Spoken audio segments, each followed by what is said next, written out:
Hello, everyone, and welcome back to Nightmare Narratives. I can picture some of you already in bed, maybe some of you just getting home from work. Wherever you are, whatever time it is, I'm glad you're here. If this helps you relax or sleep, please like and subscribe. It means a lot. Now let's get you comfortable, and I'll tell you tonight's story. My name is Robert McKenzie. I'm a park ranger, and I've spent 16 years in the Superior National Forest. Before that, I was a Marine for 8 years. I've seen things that would make most people run home to their mothers, but nothing, and I mean nothing, prepared me for what I found in September of 1987. I'm not the kind of guy who believes in monsters. I'm a wildlife biologist. I study facts. I track animals, count populations, and write reports. When people come to me with stories about Bigfoot or werewolves, I just smile and nod. But I don't laugh anymore. Not after what happened in the Boundary Waters. The call came in on a Tuesday morning. A group of canoists had found something strange on Pike Lake, about 40 miles from the nearest road. They said they found dead wolves, a lot of them. The way they described it over the radio made my stomach turn. "They're all in a circle," the lead canoeist said, his voice shaky, like they were protecting something, but there's nothing in the middle. And sir, they don't look hurt. They just look dead. I loaded my canoe and gear that afternoon. The Boundary Waters is beautiful country, thousands of lakes connected by streams and rivers, surrounded by thick pine forest. It's also isolated. Once you paddle in there, you're on your own. No cell phones, no roads, no help. Just you and the wilderness. The weather was turning cold. September in northern Minnesota means the leaves are starting to change and the fog rolls in thick most mornings. The rutting season was starting too, which meant the animals were acting strange already.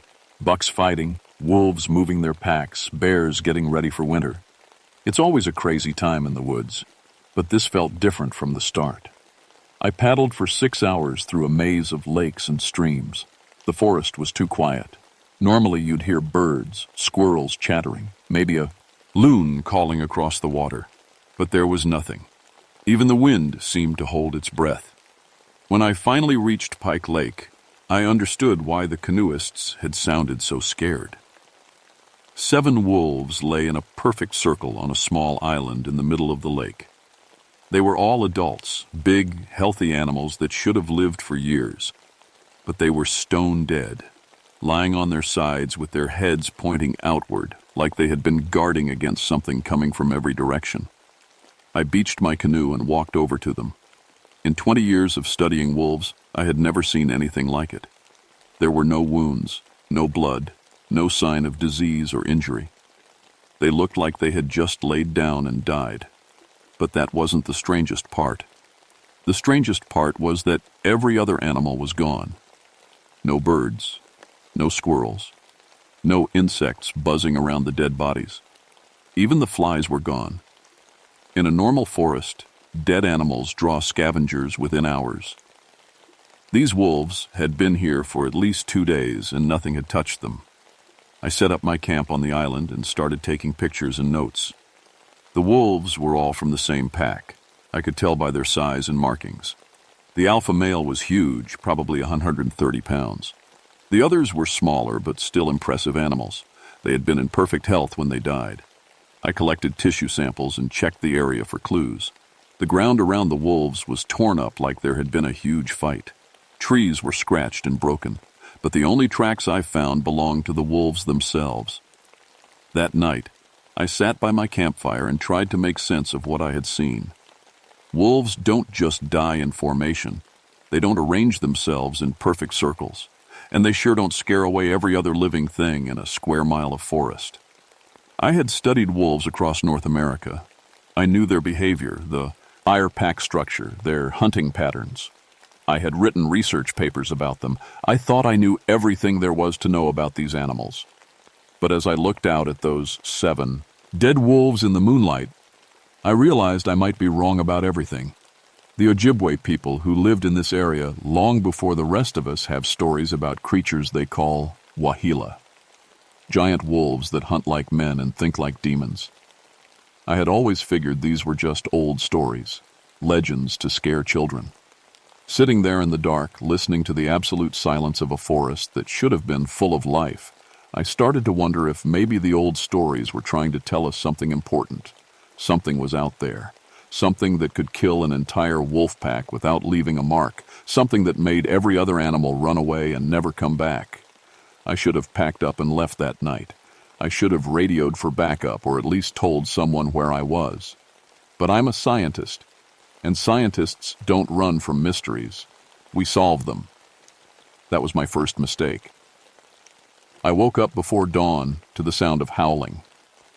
At first I thought I was dreaming, but as I lay in my sleeping bag, the sound came again, long, mournful howls echoing across the water from the far shore of the lake. But these weren't normal wolf howls. They sounded organized, like signals.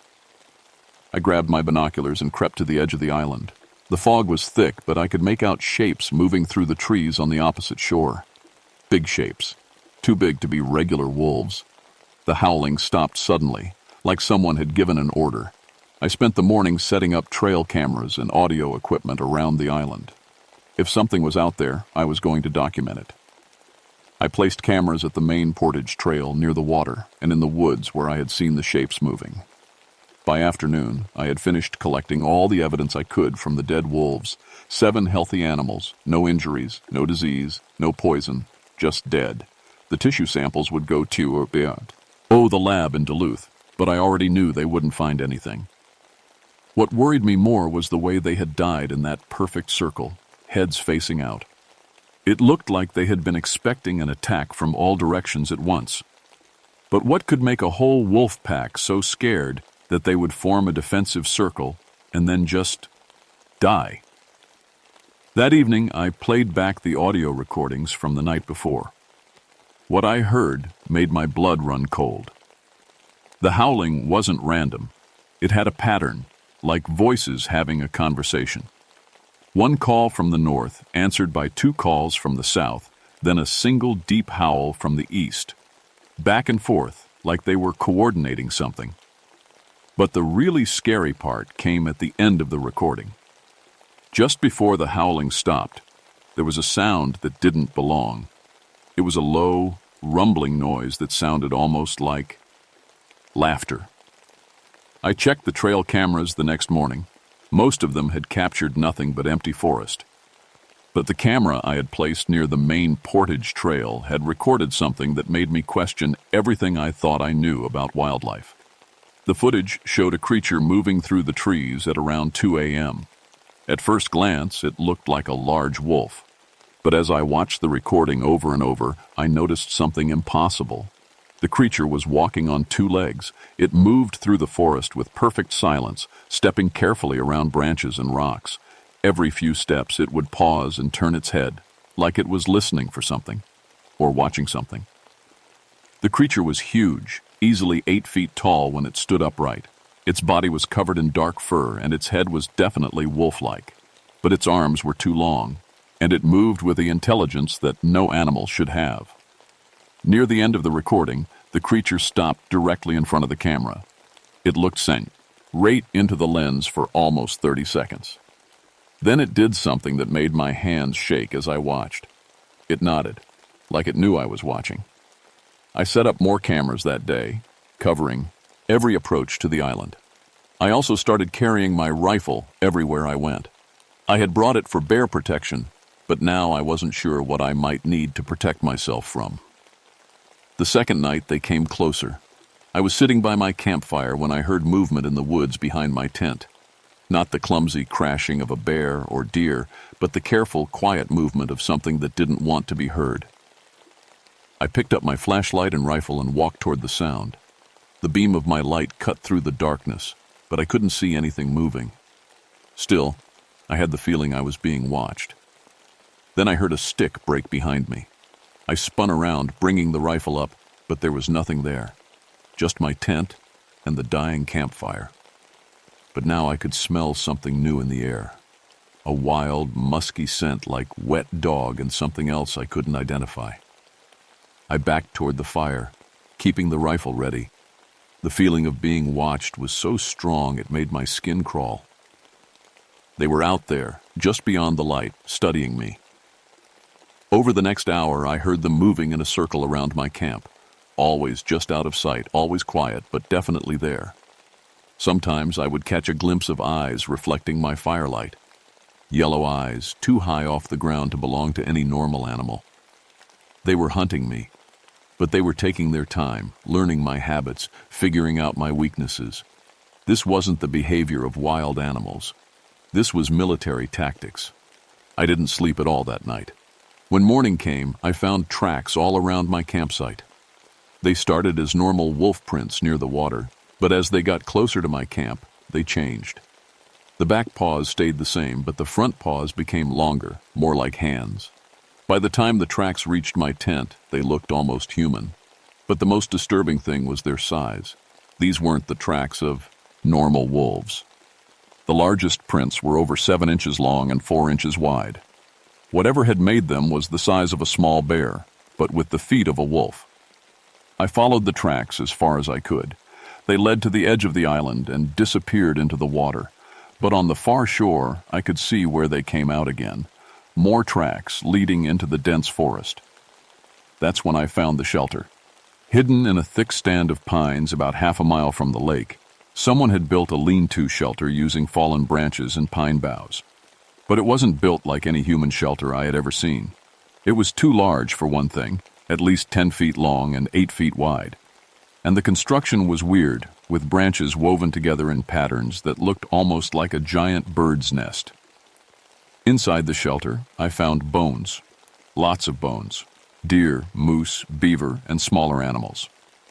But they weren't just scattered around like a normal predator's den. They were arranged in neat piles, organized by size and type.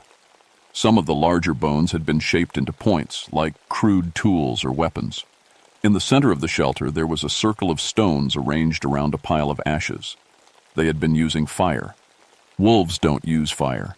Bears don't use fire. Only humans use fire. But these weren't humans. I took pictures of everything and got out of there fast.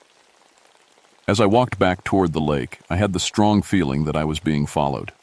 Every few minutes I would stop and listen, but I never heard anything. Still, the feeling never went away. That afternoon, I checked my trail cameras again. This time, all 6 cameras had recorded visitors.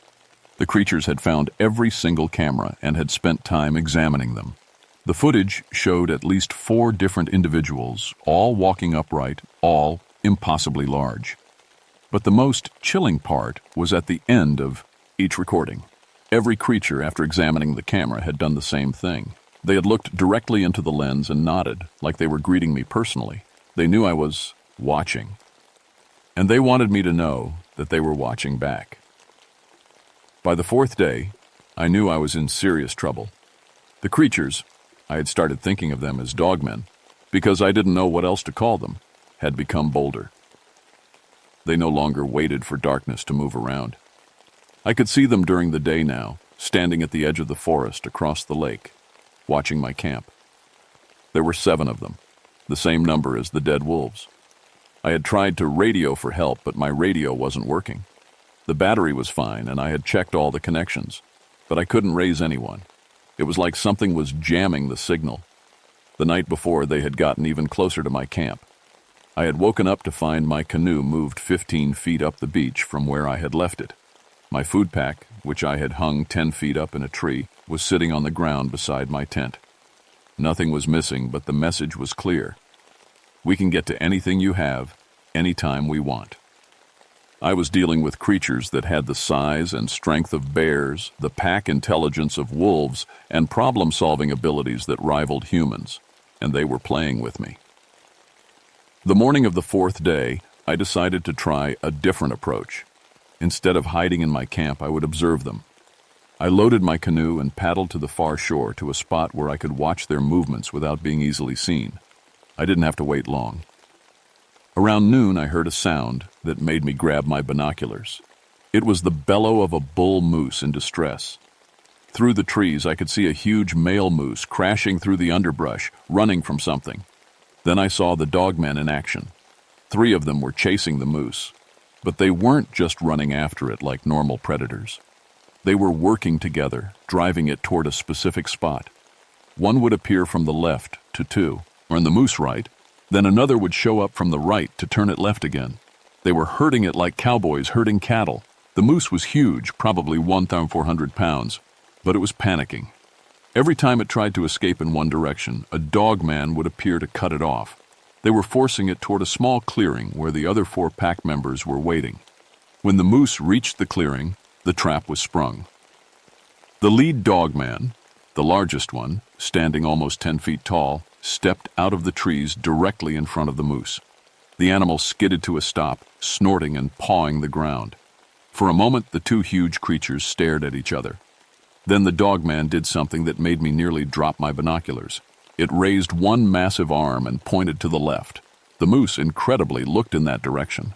When it turned its head back, the dog man pointed to the right. Again, the moose looked. It was like the dog man was giving the moose directions or commands. The moose stood there for almost a full minute, as if it was trying to decide what to do.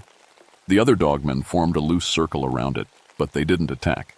They just waited. Finally, the moose lowered its massive head and walked slowly toward the alpha dogman. When it got close enough, the creature reached out one clawed hand and touched the moose's forehead, almost gently. The moose collapsed instantly, just like the wolves.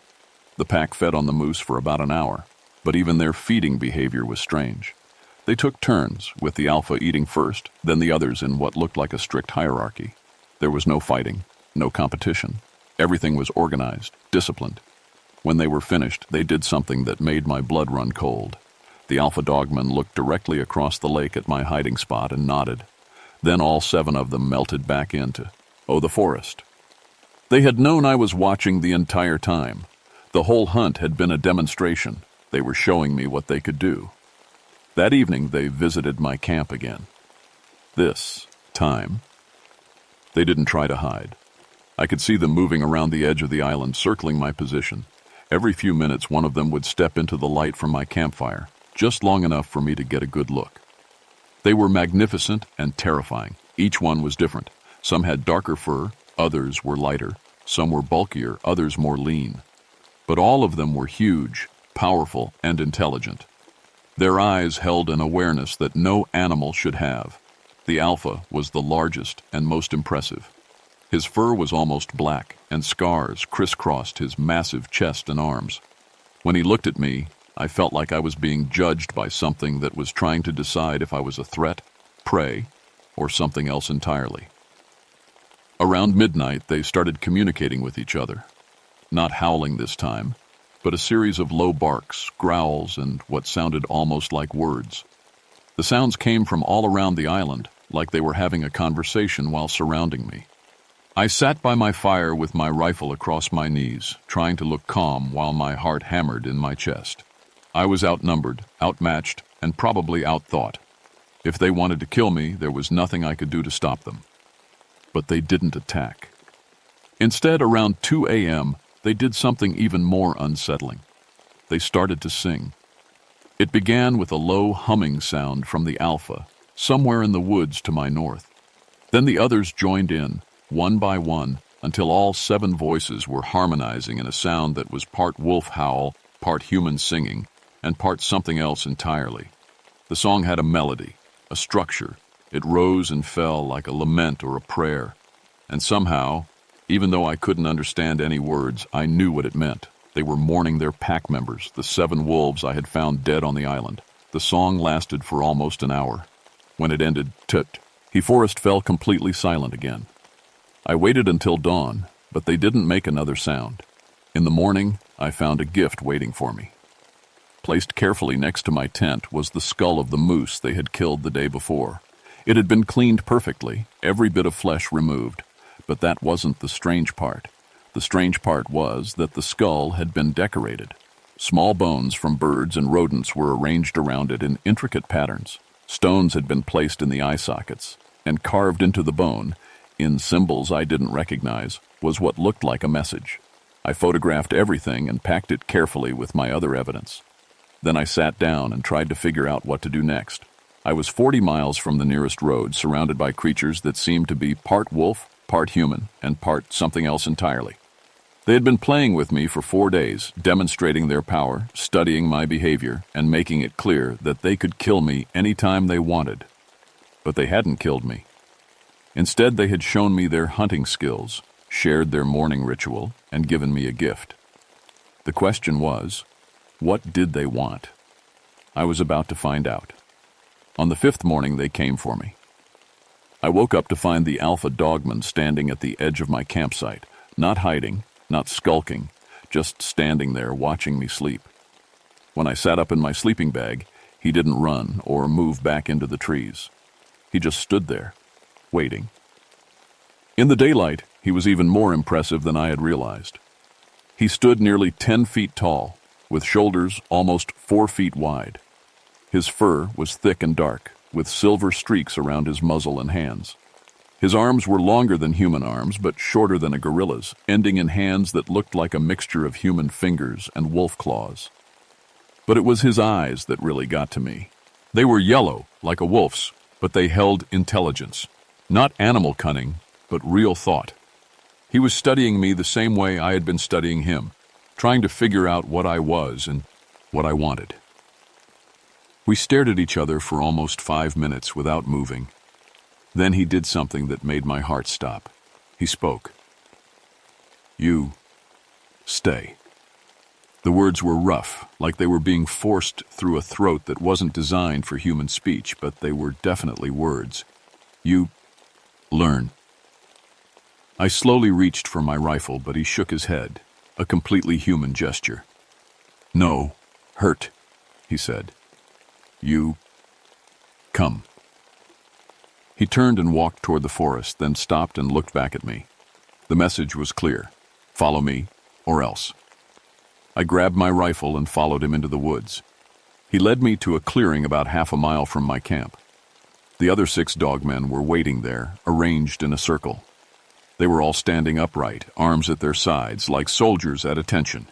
In the center of the circle was another decorated skull, this one from a deer, and more of those strange bone arrangements. The alpha walked to the center of the circle and gestured for me to join him. Every instinct I had told me this was a trap, that I was walking into my own death, but I had studied enough animal behavior to recognize what was happening. This was a dominance challenge. The alpha began to pace around me, his eyes never leaving mine. The other 6 watched without moving or making a sound. Every few steps, he would stop and make a noise, part growl, part word. I couldn't understand most of it, but some sounds were familiar. "Pack," he said at one point, gesturing to the others. "Territory," he said, sweeping his arm toward the forest. "Mine." He was telling me that this was his pack's territory, and I was trespassing. Then he pointed at me and made a questioning sound. He wanted to know what I was doing here, why I had come into his territory, and what I intended to do about his dead pack members. I tried to explain, using simple words and gestures like he had. I pointed to the dead wolves on the island, then to myself, then made a questioning gesture. I was trying to tell him that I had come to investigate their deaths, not to hurt anyone. He listened carefully, his head tilted like a dog trying to understand a command. When I finished, he walked over to one of the bone arrangements and picked up what looked like a wolf's leg bone that had been carved into a spear point. He held it out to me, handle first. It was another test. He was offering me a weapon, seeing if I would take it, seeing if I intended to fight him. I looked at the bone spear, then at his massive claws and teeth, then at the 6 other dogmen surrounding us. Fighting him would be suicide, but refusing the weapon might be seen as cowardice or disrespect. I took the spear. He nodded approvingly, then picked up his own weapon, a club made from what looked like a moose antler. He hefted it experimentally, testing its weight and balance. Then he attacked. He was faster than anything that size should have been. The club whistled past my head as I dove to the side, rolling and coming up with the bone spear ready. He spun and swung again, and this time the club caught me in the ribs, lifting me off my feet and sending me flying. I hit the ground hard, gasping for breath. He could have finished me then, but he waited, letting me get back up. This wasn't about killing me. It was about establishing dominance, about determining my place in his pack's hierarchy. We fought for maybe 20 minutes. He was stronger, faster, and had natural weapons I couldn't match. But I had military training and 16 years of wilderness experience. I used my smaller size to my advantage, staying mobile, using the environment, making him work for every hit. I managed to land a few strikes with the bone spear, drawing blood from his arms and chest. Each time I hit him, he would nod approvingly, like I had passed another test. Finally, he landed a blow that sent me sprawling, and I couldn't get up fast enough. His massive hand closed around my throat, and he lifted me off the ground like I weighed nothing. For a moment, I thought he was going to kill me. His claws pressed against my neck, and I could see my death in his yellow eyes. But instead, he set me down gently and stepped back. Then he did something incredible. He knelt. Not a full kneel, but he lowered himself until we were at the same height, a gesture of respect between equals. Around the circle, the other dog men made sounds that might have been approval. "You fight well," he said in his rough, deep voice. "You, not prey." He stood up and walked to the bone arrangement in the center of the circle. From among the decorated skulls and carved bones, he picked up something small and held it out to me. It was a tooth, a wolf's canine tooth, carved with tiny symbols and hung on a leather cord. I took it, understanding that it was some kind of badge or token. He was accepting me into his territory, not as a pack member, but as something like a neutral neighbor. "You go now," he said, pointing toward my camp. "Come back when you're ready." Ready for what? I wondered. But I didn't ask. I had pushed my luck far enough for one day. I walked back to my camp on shaky legs, the carved tooth hanging around my neck. Behind me, I could hear the pack moving through the forest, but they weren't following me. They were going about their business, whatever that was. That afternoon, I sat by my fire and tried to process what had happened. I had just fought hand-to-hand with a creature that shouldn't exist, a being that was part wolf, part human, and part something else entirely. And not only had I survived, but he had accepted me as, what? An ally? A worthy opponent?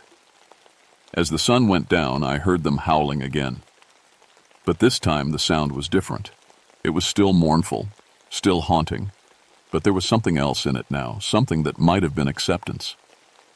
They were letting me know that I could stay in their territory, at least for now, but they were also warning me that I was being watched, that any wrong move would change our delicate truce. I fingered the carved tooth around my neck and wondered what I had gotten myself into, and more importantly, what I was going to do about it when I got back to civilization, because nobody was going to believe this. Hell, I wasn't sure I believed it myself. But the tooth was real. The scars on my ribs were real. And somewhere out in the forest, 7 impossible creatures were going about their lives, hunting and thinking and mourning their dead. The world was a lot stranger than I had ever imagined. That was 38 years ago. I never filed an official report about what I found in the Boundary Waters. How could I? Pack of intelligent wolfmen killed an entire wolf pack and then accepted me into their territorial hierarchy after a ritual combat isn't the kind of thing you put in government paperwork. Instead, I wrote up a standard report about finding dead wolves with an unknown cause of death. The tissue samples came back negative for everything, just as I had expected. The case was filed away and forgotten, but I never forgot. I kept the carved tooth. I still wear it, even now. And I went back to Pike Lake 3 more times over the years, always alone, always carefully. The first time, about a year later, I found fresh signs of the pack's presence. More bone arrangements, more shelters, evidence of their sophisticated hunting techniques. They were still there, still thriving, still learning. I left gifts, tools, blankets, sometimes food. Not because I thought they needed them, but as a sign of respect. The gifts were always gone when I returned, replaced by small tokens of their own. More carved bones, interesting stones, sometimes the skull of an animal they had killed. We developed a strange relations, hip over the years. I was the human who knew about them but didn't try to expose them or hunt them. They were the impossible pack that had accepted one man into the edges of their world, the calm. Second time I went back, 5 years later, I met the alpha again. He had aged, more silver in his fur, more scars on his massive frame, but he remembered me. "You come back," he said, and I swear he sounded pleased. We didn't fight this time. Instead, he showed me things. Their new shelters, more sophisticated now with actual stone foundations.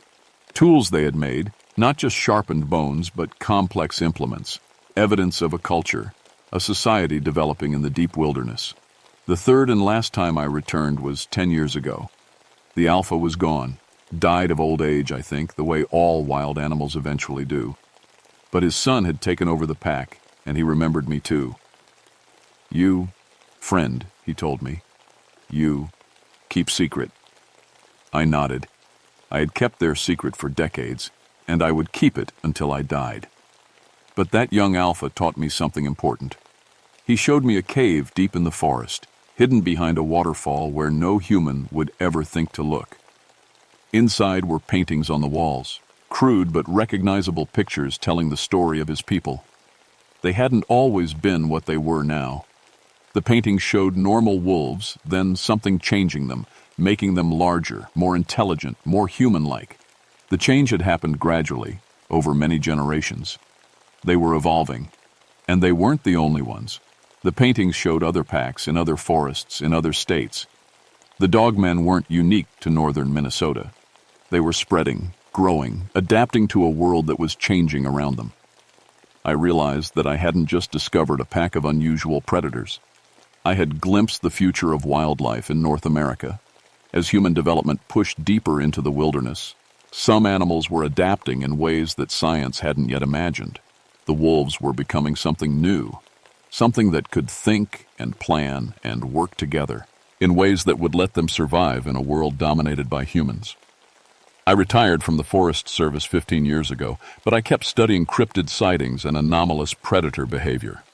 Officially, I consult for the Wildlife Department on unusual animal attacks.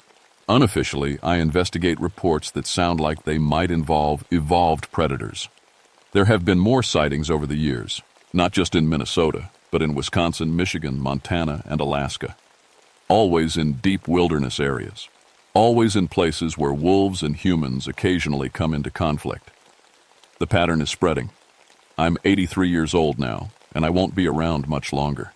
But I've trained a few younger researchers, people I trust to continue the work. They think they're studying folklore and urban legends. They don't know they're documenting the next step in evolution. The dogmen are still out there, still learning, still adapting, still becoming something more than they were. And someday, maybe sooner than we think, they're going to decide that they're ready to stop hiding. When that day comes, I hope we're ready for them, because they've been getting ready for us for a very long time. The carved tooth around my neck has worn smooth after all these years of handling. Sometimes, when I'm alone in my cabin, I take it out and look at the symbols carved into it. I never did figure out what they mean. But I have a theory. I think it's my name, in their language. The name they gave to the human who fought their alpha and lived, who kept their secrets and respected their territory. The human who became, in some small way, part of their pack. And on quiet nights, when the wind is right and the forest is still, I can sometimes hear them howling in the distance. It's a lonely sound, but it's not sad anymore. It's the sound of a species that's learning to survive in a world that don't believe in them yet.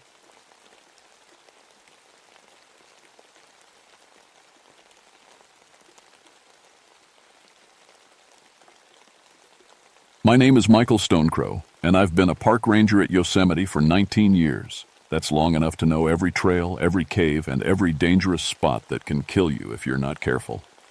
It's also long enough to stop believing in the old stories my grandmother used to tell. I became a ranger to protect these lands. They're sacred to my people, the Miwok tribe. My grandmother always said the mountains had spirits, and some of them were angry about all the tourists tramping through. But after 2 decades of search and rescue, after pulling bodies out of crevasses and finding lost hikers half dead from cold, I learned that the real dangers were simple things: rockfalls, flash floods, people who thought they knew better than nature. The old woman used to tell me about the bone dancers. Giants, she said, who lived in the deep places and collected human bones to build bridges between the world of the living and the dead. "Stay away from Devil's Canyon," she'd whisper when I was small. "That's where they gather the pieces." I always thought those stories were just meant to keep kids from wandering off. October 28, 1974, started like any normal day. The first snow had fallen the night before, just a light dusting that made everything look clean and new. Hunting season was starting, so we'd be busy with weekend warriors who didn't know the difference between a deer trail and a cliff edge. The temperature had dropped to 20 degrees overnight, and more snow was coming. That's when the call came in about the missing climbers. 3 experienced rock climbers had been working Devil's Canyon for the past week. Tom Bradley, Sarah Chen, and Mike Hoffman, all of them skilled, all of them careful. They'd checked in with us Monday, filed their route plan like good climbers do. They were supposed to be back Wednesday. It was Friday, and nobody had heard from the Monsieur. Devil's Canyon sits 15 miles from the nearest road, deep in the backcountry where cell phones don't work, and the granite walls rise straight up for hundreds of feet. It's beautiful, but it's also dangerous. The canyon is narrow, full of hidden caves and unstable rock. My people buried their dead there for centuries, until the white settlers came and said it was government land now. I took 2 junior rangers with me, Rodriguez and Kelly, both good kids but new to the job. We loaded up with standard search gear, ropes, medical supplies, emergency radios. The plan was simple: follow the climber's route, look for signs, bring them home. The hike in took 3 hours through snow that was getting deeper with each step. The silence bothered me first. Usually you hear birds in these mountains, even in late fall, squirrels chattering, wind in the pines. But as we got closer to Devil's Canyon, everything went quiet. Even our footsteps seemed too loud. "Radio check," I called when we reached the canyon rim. Rodriguez tried his radio, got nothing but static. Kelly's was the same. "Must be the rock formations," I said. "Radio waves don't bounce right in narrow canyons." That was true, but it didn't explain why my compass was spinning like a drunken sailor, or why the GPS unit was showing coordinates that put us somewhere in the Pacific Ocean. We rappelled down into the canyon, following the route the climbers had planned. The walls closed in around us, dark granite streaked with quartz that glittered in the weak sunlight. Our voices echoed strangely, coming back distorted and wrong. That's when we found the first gear. It was about halfway down the canyon wall, maybe 200 feet up from the bottom. A full rack of climbing equipment, ropes, cams, carabiners, arranged in a perfect spiral pattern on a tiny ledge. No way to reach it without technical climbing, and no omachi gate and chore points anywhere nearby. It looked like someone had flown up there and carefully placed each piece in exactly the right spot. "Could be rockfall," Rodriguez suggested. "Maybe their gear got caught when some rocks came down." I wanted to believe that. I'd seen rockfall do strange things, scatter equipment in ways that didn't make sense. But this wasn't scattered. This was arranged. Someone had taken time to make that spiral pattern, and I couldn't think of any reason why 3 experienced climbers would waste time on something like that. We kept searching. The canyon bottom was filled with house-sized boulders that had fallen from the walls over the centuries. Perfect hiding spots, or perfect places for someone to get trapped if another rock decided to fall. We called their names, listened for responses, found nothing. It was Kelly who spotted the bone. "Hey, Mike," she called, using the casual name all the young rangers called me. "What do you make of this?" She was standing beside a pool of snowmelt, holding something white. A human femur, by the look of it. But it had been carved with symbols I recognized from my grandmother's old stories. Miwok death markers, the signs that told spirits how to find their way home. The breaks in the bone were fresh, still showing white at the edges. Someone had been working on this recently. "Could be from the old burial ground," I said, though I didn't believe it. The Miwok graves were deeper in the canyon, and we'd sealed them off years ago after too many tourists tried to take souvenirs. Sometimes the weather uncovers old remains. But even as I said it, I was thinking about my grandmother's stories. about giants who collected human bones like other people collected stamps. I made a decision that probably saved Rodriguez and Kelly's lives, though it nearly cost me mine. "You two head back," I told them. "Get on the radio as soon as you're clear of the canyon. Call for a full search team with climbing gear. I'm going to keep looking." "That's against protocol," Rodriguez said. "We're not supposed to split up." "This is my call," I said. "These people have been out here for days. If they're hurt, every hour counts." They didn't want to leave me, but they followed orders. Good kids. I watched them climb out of the canyon, their voices fading as they disappeared over the rim. Then I was alone with the silence and the spiraling shadows. That's when I heard the water. There was a waterfall at the far end of Devil's Canyon that I'd never seen before. I'd been in this canyon dozens of times over the years. I knew every rock, every crevice, every place where water collected after storms. But as I followed the sound deeper into the narrow passage, I found a 20-foot waterfall pouring out of what looked like solid rock. The water was warm. That was the first thing that told me something was wrong. It was October, with snow on the ground, but steam was rising from the pool at the base of the falls. The water should have been ice cold, maybe even frozen. Instead, it felt like a hot spring. Behind the waterfall, barely visible through the curtain of water, I could see an opening in the rock. The same symbols I'd found on the bone fragment were carved around the entrance, worn smooth by centuries of weather. I should have waited for backup, should have climbed out and called for the full search team. But 20 years of successful rescues had made me confident, maybe too confident. If the climbers were in that cave, they needed help now, not in 6 hours when the cavalry arrived. I squeezed through the opening behind the waterfall and found myself in a tunnel that stretched back into darkness. My flashlight beam bounced off wet stone walls covered with more carvings. Not just Miwok symbols now, but pictures, stick figures dancing around piles of what looked like bones, giants with too many arms reaching down to touch smaller human shapes. The tunnel opened into a cavern bigger than a Seus, a cathedral. My flashlight couldn't reach the ceiling and the walls disappeared into shadow on both sides. But what I could see made my stomach drop. Bones. Thousands of them. Maybe tens of thousands. Not scattered like you'd expect in a cave where animals came to die. These were arranged, organized, built into structures that looked almost like architecture. A wall of human skulls 20 feet high with gaps left for windows. Rib cages stacked like cordwood, interwoven with what looked like mammoth tusks. Leg bones arranged in perfect spirals that reminded me of the climbing gear we'd found on the canyon wall. And in the center of it all, something that made my hands shake as I held the flashlight. A bridge. Or the beginning of one. Human bones fitted together with impossible precision, creating an arch that spanned a chasm I couldn't see the bottom of. It was beautiful and terrible. Like something you might find in a nightmare about cathedrals. The bridge was unfinished. Gaps in the structure showed where more bones were needed. And I realized, with the kind of cold certainty that hits you in moments of pure terror, that the missing climbers weren't missing anymore. They were going to become part of this thing. That's when I heard the clicking. It started soft, like wind chimes made of hollow sticks. But as I stood there listening, it got louder and more rhythmic. Click, click, click, pause. Click, click, click, pause. Like someone walking, but with too many legs, or legs that weren't quite the right shape. The sound was coming from deeper in the cave. I should have run. Every instinct I had was screaming at me to get out, to get back to the surface and radio for help. But somewhere in that darkness, 3 people might still be alive. That's what I told myself as I followed the clicking deeper into the cavern. The tunnel branched and branched again, creating a maze of passages that all looked the same in the flashlight beam.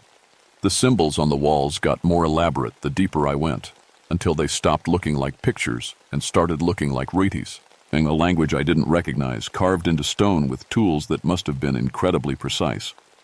I found the first climber in a side passage about 50 yards from the main cavern. Tom Bradley was alive, technically.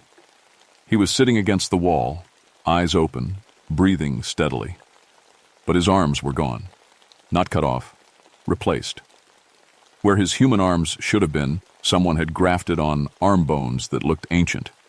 The joints were sealed with what looked like clay or dried mud, and when I called his name, he turned to look at me with eyes that didn't seem to recognize anything. "Tom," I whispered. "Tom, can you hear me?" He opened his mouth and made a sound like wind through dry leaves. Then he lifted one of those ancient bone arms and pointed deeper into the cave. "They're building something," he said, and his voice was his own voice, but distant, like it was coming from the bottom of a well. "They're building a bridge for the dancers to cross back over."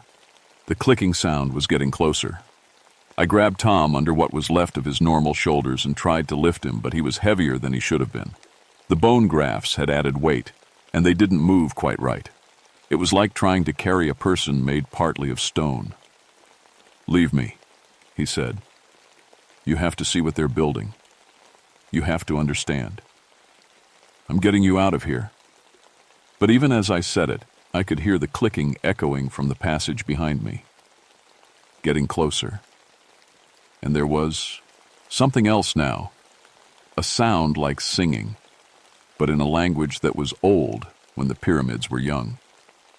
I dragged Tom as far as I could, but the passage narrowed to a crawl space that I could barely fit through alone. He was right. I had to leave him, but I promised myself I'd come back with help. The clicking stopped. In the sudden silence, I could hear my own heartbeat, my own breathing, Timu, a drip of water somewhere in the distance. And then, from a passage I was sure had been empty a moment before, I heard a voice. It was speaking Miwok, words my grandmother had taught me when I was young. But the voice that spoke them was wrong, too deep, too hollow, like it was coming from inside a drum. "Michael Stonecrow," it said, "grandson of Dancing Bear Woman, we have been waiting for you." I ran. I crawled through that narrow passage, scraping my back on stone, my flashlight beam dancing crazily as I tried to move fast and not get stuck. Behind me, the clicking started again. But it was different now, faster. Multiple sources, like a whole crowd of whatever was in there, had started moving at once. I emerged into another cavern and found Sarah Chen. She was hanging from the wall, but not the way you'd expect. Someone had carefully embedded her into the rock itself, her bones extending into the stone like she was growing out of it. Her legs were gone completely, replaced with what looked like tree roots made of fossilized bone. But she was alive, and when she saw me, she smiled. "It doesn't hurt," she said. "That's the strangest thing. You'd think it would hurt, but it doesn't. They're very careful, very precise." "Sarah, I'm going to get you down from there." "You can't," she said, and her voice was dreamy, like she was talking about something that had happened to someone else. "I'm part of it now, part of the bridge. We all are." The clicking was getting closer, and now I could see lights in the passages around me. Not electric lights, but something that glowed with a cold blue fire. "Where's Mike?" I asked. "Where's Mike Hoffman?" Sarah's smile got wider, showing teeth that had been replaced with something that looked like polished jade. "Oh," she said. "Mike got special treatment. He's helping with the construction now." That's when I saw the giant. It was 12 feet tall and made of bones from 100 different creatures. Human skulls formed its torso, held together with what looked like mammoth ribs. Its arms were constructed from zens of different arm bones, human, bear, something that might have been dinosaur, all fitted together like a puzzle that only made sense in nightmares. When it moved, everything clicked and rattled like a percussion section made of skeletons. But the worst part was that it was beautiful. Whoever had built this thing understood anatomy better than any surgeon. Every bone was perfectly placed, every joint sealed with clay that had been painted with symbols in languages that were old when English was just grunts around campfires. It moved with grace that no human could match, flowing from one position to another like water made of calcium and terror. And riding on its shoulders, fused into its structure like a living crown, was Mike Hoffman. Mike's torso was still mostly human, but his legs had been replaced with what looked like eagle talons, and his arms now ended in bear claws that gleamed like polished steel. His head was tilted at an angle that should have been impossible, and when he spoke, his voice harmonized with itself like he was singing in three-part harmony. "Michael," he said, and all three voices knew my name. "The Bone Dancer has been waiting so long to meet you." The giant stepped forward, and I could see that its feet were made of human hands, dozens of them, all reaching down to grip the stone floor. It moved without sound despite its size, flowing across the cavern like smoke. I raised my flashlight like it was a weapon, which was stupid, but terror makes you do stupid things. "What do you want?" I managed to say. Mike, who wasn't Mike anymore, tilted his head like a bird studying a worm. "We want what we've always wanted. To finish the bridge. To bring our people back from the place where the white soldiers sent them." The giant spoke then, and its voice was like rocks falling into deep water. But somehow, I understood every word. "Your grandmother told you stories," it said, "but she did not tell you why we collect bones. She did not tell you that we were once human, like you." The creature reached up with one impossibly long arm and lifted Mike down from its shoulders, set him gently on the ground, where he stood on those eagle talons like they'd been his legs all his life. "I was a shaman," the giant continued.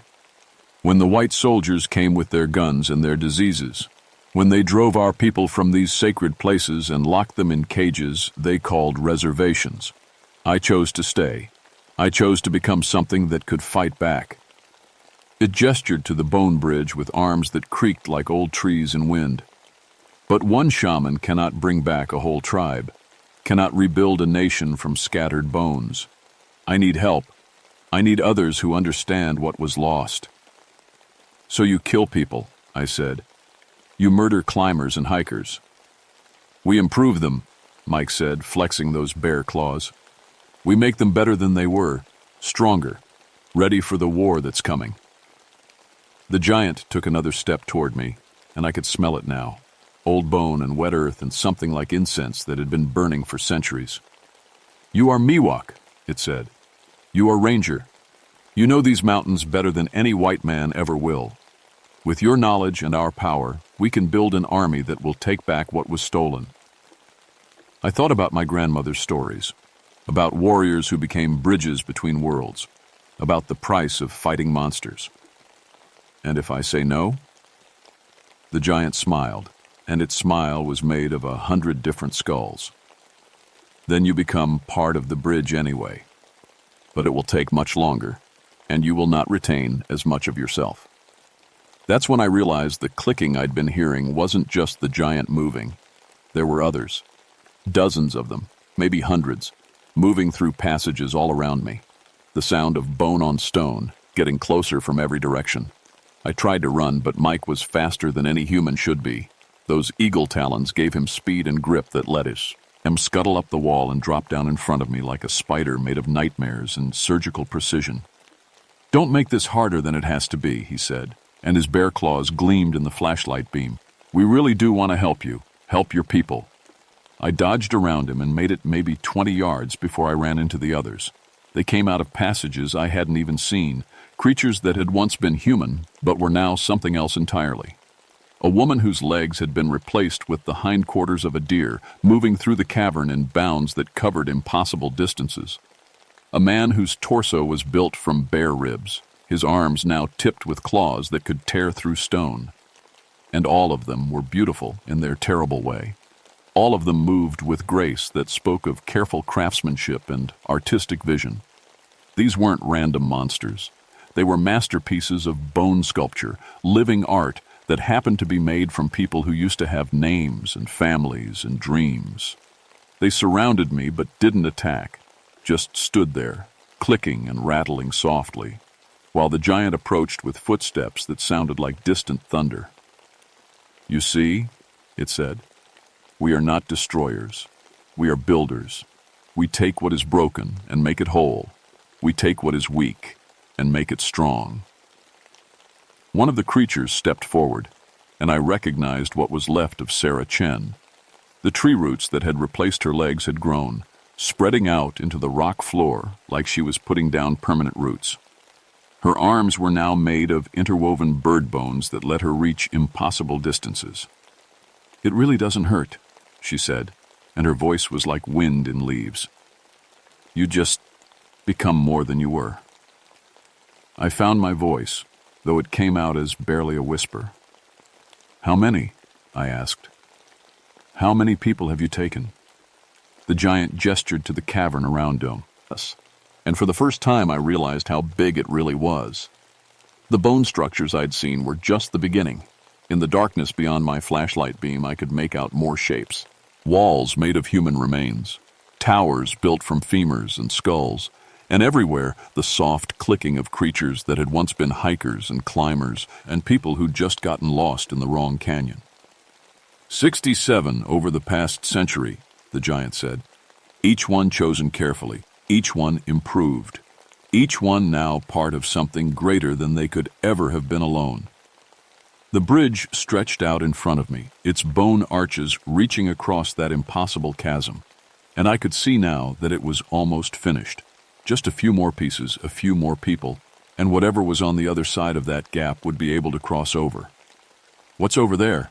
I asked, pointing across the chasm. The giant's skull smile got wider. "Home," it said.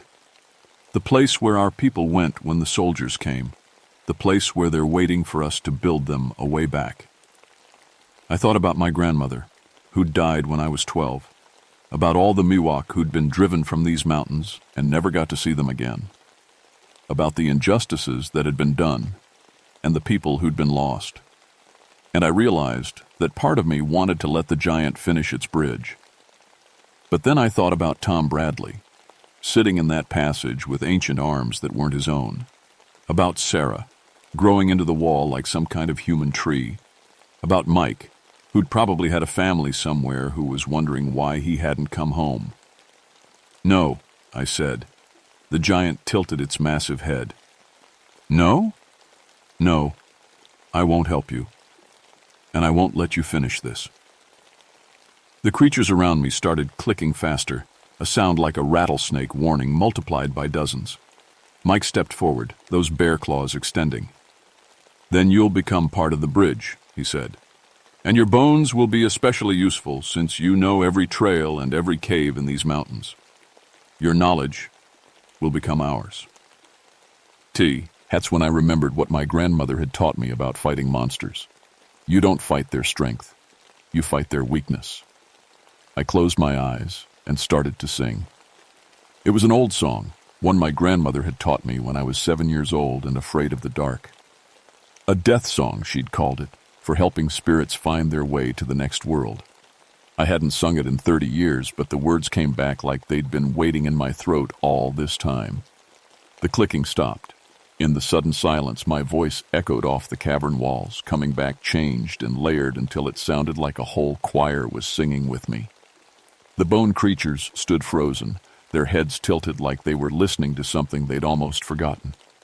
The giant took a step back. "What are you doing?" Mike demanded, but his 3-part harmony voice was shaking now.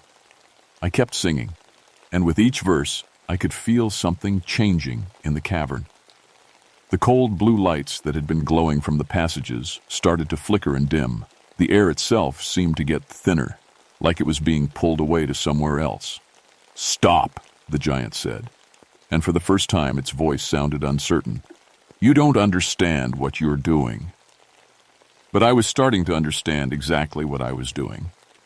My grandmother hadn't just taught me a death song, she'd taught me a separation song, a way to help spirits let go of the things that were keeping them tied to this world.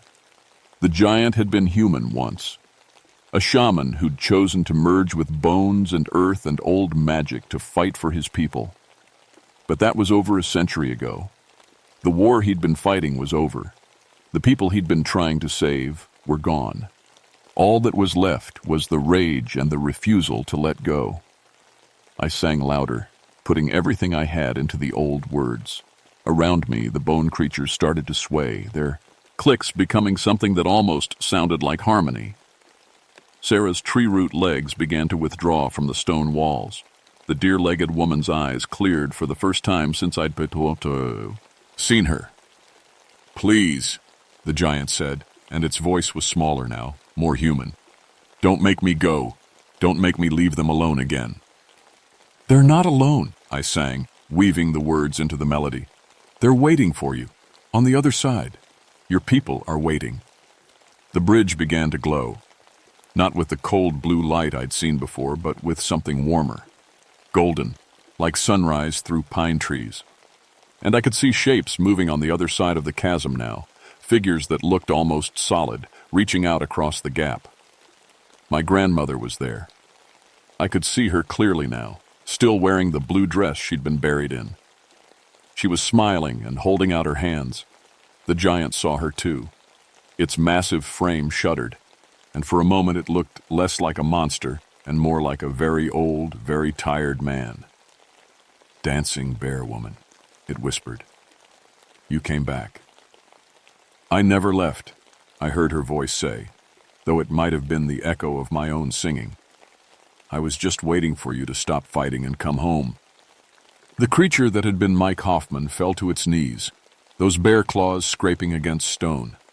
The surgical perfection that had held his transformed body together was coming apart, ancient bones separating from human flesh with sounds like snapping twigs. "I can't," he said, but his voice was his own voice now, scared and human. "I can't remember what I was before." "You were a climber," I told him, still singing but weaving words into the melody. "You loved mountains and clean rock and the feeling of being higher than the birds. You had a girlfriend named Amy who made terrible coffee and great pancakes." He looked up at me with eyes that were fully human for the first time since I'd found him. "Amy," he whispered. "I remember Amy." One by one, the bone creatures were falling apart, not violently, but gently, like flowers losing their petals. Odd. The human parts remained, freed from the ancient bones that had been grafted onto them. Tom Bradley crawled out of the side passage, his real arms restored, looking confused but alive. The giant was the last to change. It stood in the center of the cavern, bones clicking and rattling as the magic that held it together finally began to let go. But instead of falling apart, it was growing brighter, more transparent. "Will you tell them?" it asked, and I could see through it now to the glowing bridge beyond. "Will you tell people what happened here? What we were trying to do?" "I'll tell them," I promised. The giant nodded, and then it stepped onto the bridge. The bones that had made up its body scattered as it walked, falling like snow into the chasm below. But the shape that walked across that span of light was human again. A man in buckskin and feathers, carrying the weight of a century's rage and finally ready to put it down. My grandmother met him in the middle of the bridge, and they walked together into the golden light on the other side. The bridge faded. The chasm sealed itself like it had never been there. And we were alone in a cavern that was suddenly just a cavern, full of ordinary rocks and ordinary darkness. "What happened?" Tom Bradley asked, flexing fingers that were his own again. "We got lost," I said, and started leading them toward the tunnel that would take us back to the world above. But now we're found. The search and rescue team found us 3 days later, hypothermic and dehydrated, but alive. We'd managed to make it back to the canyon floor before exhaustion and the cold overcame us. The official report attributed our survival to luck and ranger training, and the strange things we'd experienced to hallucinations brought on by exposure and stress. The Park Service sealed Devil's Canyon indefinitely. Unstable geological conditions, they said. Risk of rockfall. They put up signs and barriers, and eventually people stopped asking questions about what had really happened down there. But things had changed. Tom Bradley quit, climbing after that, and became a park ranger himself. He said being in the mountains felt different now, like he could hear things other people couldn't. Sarah Chen moved back to California and started working with Native American cultural preservation groups. Mike Hoffman married his girlfriend Amy and opened a coffee shop in Bishop where he makes the best pancakes in the Eastern Sierra. And me? I found that my bones had become denser, harder than they should be. Over the next 20 years, I never broke so much as a finger, even during rescues that should have killed me. It was like the giant had left me a gift, a piece of the strength he'd built into those creatures in the cavern. More importantly, I started believing my grandmother's stories. All of them. I became the unofficial liaison between the Park Service and the local tribes, helping to protect sacred sites and traditional gathering places. When tourists asked about Miwok legends, I told them the stories were important and should be respected. When young rangers made jokes about Indian superstitions, I set them straight. Because I knew now that some of those legends were warnings and some were instructions, and all of them were true in ways that mattered. But the most important change was in how I saw my job. I wasn't just protecting people from the mountains anymore.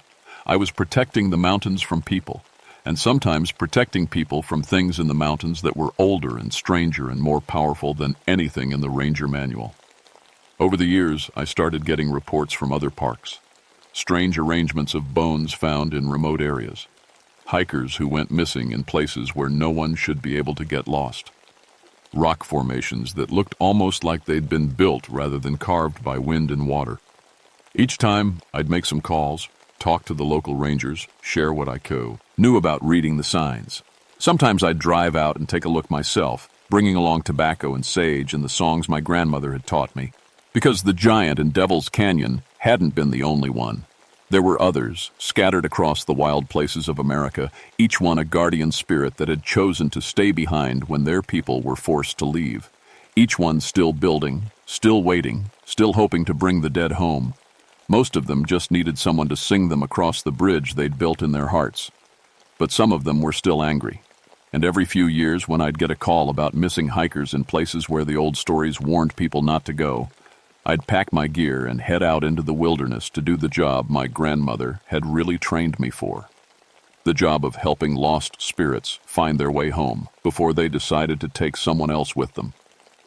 My name is Michael Stonecrow, and I've been a park ranger for 39 years now. That's long enough to know that some dangers can't be marked on any map, and some rescues require more than ropes and medical training. It's also long enough to know that every story your grandmother told you was probably true. You just have to know how to listen.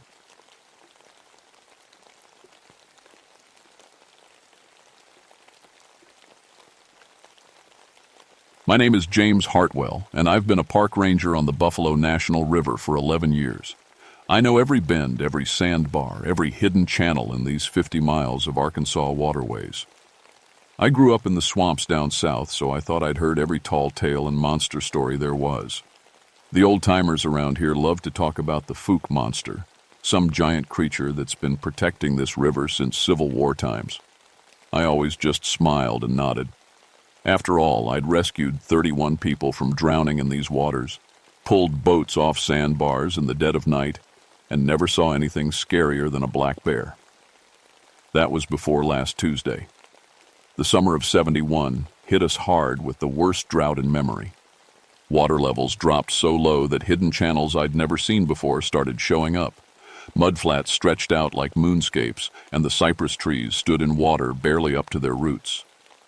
The whole river system looked different, like the drought was revealing secrets the water had been keeping. I was 34 then, not some green kid who jumps at shadows. My specialty was river patrol.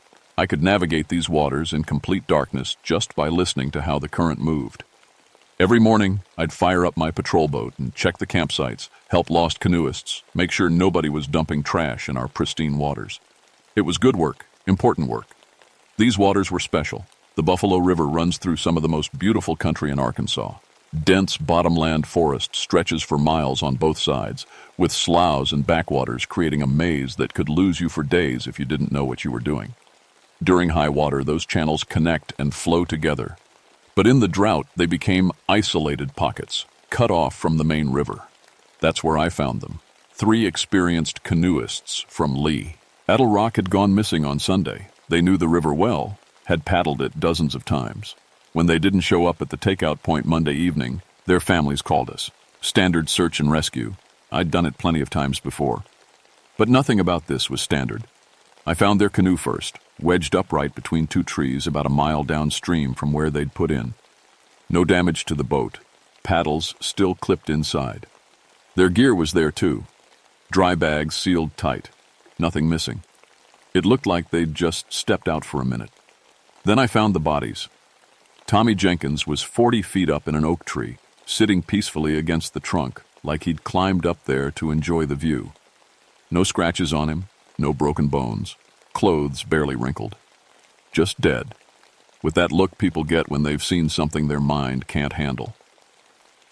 Sarah and Mike Henderson were in separate trees about 50 yards apart, positioned the same way, gently placed, not thrown, no signs of violence, no animal bites.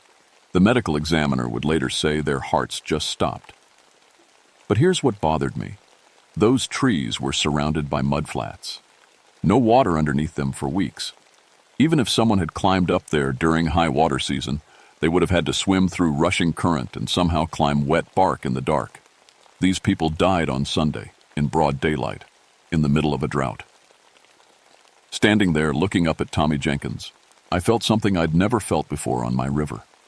Like I was being watched by something that didn't want me there. The sun was getting low, casting long shadows through the cypress grove. I needed to get back to the boat, call in the recovery team, fill out paperwork. But I kept looking around, trying to figure out how 3 healthy adults ended up dead in trees with no way to get there. That's when I saw prints. The footprints were in a dried mud bank about 20 yards from where I'd found the bodies. At first, I thought they might be bear tracks. We had plenty of black bears in the area. But bears don't walk upright for more than a few steps, and these prints went on for 30 feet in a straight line toward the water. They were huge, 20 inches long, maybe 8 inches wide, with distinct toe marks. The depth of them told me whatever made those tracks weighed at least 800 pounds. But the spacing between them, that's what made my skin crawl. The stride was at least 6 feet long. I'm 6'2", and I couldn't match that distance even jumping. I took pictures with my Polaroid camera, measured everything carefully. 11 years on this river, and I'd never seen anything like it. The tracks led right to the water's edge and disappeared. Whatever made them had waded into the Buffalo River like it was a sidewalk. That night, I couldn't sleep. I kept thinking about those 3 people sitting peacefully in those trees, dead for no reason anyone could explain, and those massive footprints. I'd grown up hearing stories about the Boggy Creek Monster, but this was different. This felt real. The next morning I was back on the water early. I told my supervisor I wanted to do a complete patrol of the area, check for any other missing persons or unusual activity. What I really wanted was to understand what had happened to those canoists. The river was so low, I could see things that were usually underwater. Old car parts from decades ago, pieces of docks that had broken loose during floods, even some rusted farming equipment from when this land was cleared for cotton. But I also started noticing other things, arrangements of sticks and stones that looked almost deliberate, like someone had been making patterns. Around noon, my boat motor died. I'd been running that same Johnson outboard for 3 years without a problem. Regular maintenance, good fuel, never gave me trouble. But as I approached a narrow channel between 2 islands, it just topped. Not sputtering, not running rough, just dead quiet like someone had flipped a switch. I tried the pull cord maybe 20 times. Nothing. Then I noticed my compass spinning like a top, the needle whirling around without stopping. That's when the smell hit me. It was like nothing I'd ever experienced. Wet fur, rotting vegetation, something wild and old and angry. So strong it made my eyes water. I looked around for the source, maybe a dead deer or cattle that had gotten stuck in the mud, but saw nothing. The smell seemed to be coming from downstream, where the channel curved around a stand of cypress trees. I got out my paddle and started working toward shore. That's when I heard the sound. It started low, like a bull gator's mating call, but deeper. Much deeper. Then it rose to almost a howl before dropping back down to a rumble I could feel in my chest. It was coming from the trees ahead, and it was definitely not an alligator. I've heard every animal sound these swamps can make. Bobcats screaming, bears huffing, wild hogs grunting and fighting. This was something else entirely, something that shouldn't exist. The sound stopped, and the silence that followed was worse than the noise. No birds, no insects, no water lapping against my boat. Even the wind seemed to have died. It was like the whole swamp was holding its breath. I paddled as quietly as I could toward shore, planning to drag my boat up on the mudbank and walk back to the ranger station. But as I got closer to the trees, I saw something that made me freeze. There was someone standing in the shadows between the cypress trunks. Someone huge. At first I thought it might be a person in dark clothing, maybe a fisherman who'd gotten turned around in the maze of channels. But as my eyes adjusted, I realized what I was looking at was impossible. The figure was at least 10 feet tall and covered in dark roan hair. It stood perfectly still, watching me. We looked at each other across maybe 50 feet of shallow water. I couldn't see its face clearly in the shadows, but I could tell it was studying me, trying to decide what to do. My hands were shaking so hard I could barely hold the paddle. Then it moved. I've never seen anything that large move so quietly.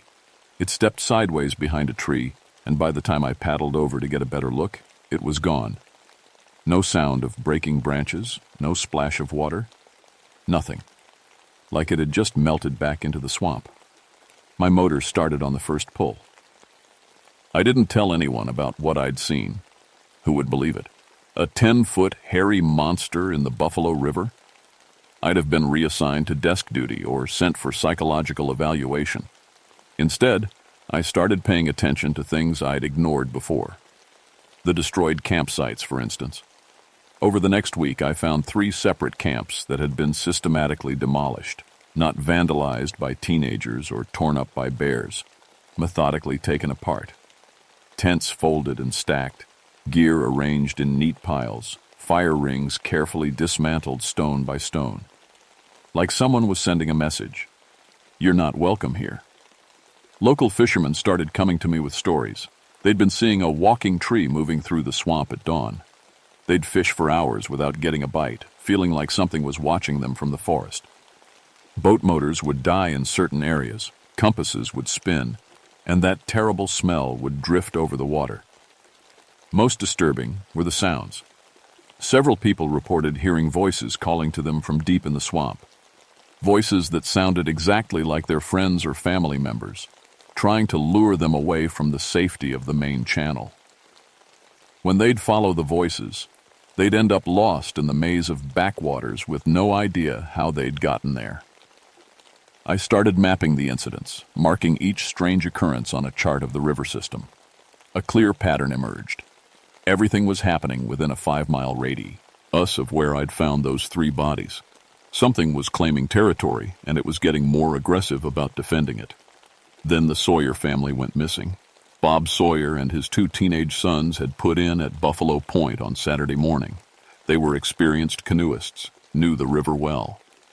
When they didn't show up at their takeout point Sunday evening, their wife and mother called in frantic. We launched a full search and rescue operation. I found their canoe on Monday, overturned in a backwater slough. This time there was damage, long gouges in the aluminum hull that looked like claw marks. The boys' life jackets were shredded, and there was blood on the seats. We searched for 3 days with helicopters, dive teams, and volunteers walking the banks. On Wednesday evening, we found them. All 3 were positioned in trees again, but this time they weren't sitting peacefully. Bob Sawyer was hanging upside down from a branch 30 feet up, suspended by his ankles with what looked like vines. His sons were in nearby trees, arranged in sitting positions with their arms crossed over their chests. The medical examiner was baffled. No broken bones, no signs of struggle, but all 3 had died of massive heart failure, just like the first 3 victims. But the positioning was different, more aggressive, more like a warning. That night, I decided to go back out on the water. I knew it was dangerous, probably stupid. But 6 people were dead, and whatever was killing them was getting bolder. As a ranger, it was my job to protect people who came to enjoy our river. I couldn't do that if I didn't understand what we were dealing with. I took my personal boat instead of the patrol craft, a small aluminum john boat with a quiet electric motor. I wanted to move through the area without making noise, maybe get close enough to see what was really happening out there. The moon was nearly full, casting silver light on the water. I knew these channels so well I could navigate them blindfolded, but everything looked different in the moonlight. The drought had revealed new islands and sandbars, changing the familiar landscape into something alien. I was moving slowly through the area where I'd first seen the creature when my electric motor died. Not the battery, the motor just stopped turning. I drifted quietly with the current, listening to the night sounds of the swamp. Somewhere ahead of me, something large was moving through the water. I could hear it walking. The splash of massive feet stepping from the shallows onto mudflats, then back into deeper water. It was following the channel, moving in the same direction as my drifting boat, following me. I grabbed my paddle and tried to change course, but the current kept pushing me downstream toward whatever was ahead. The footsteps got closer, and that smell rolled over the water like a physical thing. My flashlight flickered and went out, leaving me in moonlight and shadow. That's when I heard it speak. It wasn't words exactly, but it was communication. A series of low rumbles and higher-pitched calls that seemed to have pattern and meaning, like it was talking to something else, reporting my position. The sounds came from both sides of the channel now. There was more than one. My boat scraped bottom on a sandbar, stranding me in the middle of the channel. The water was only knee-deep, but I was 2 miles from the nearest road with things moving in the darkness around me. Things that had killed 6 people and arranged their bodies in trees like trophies.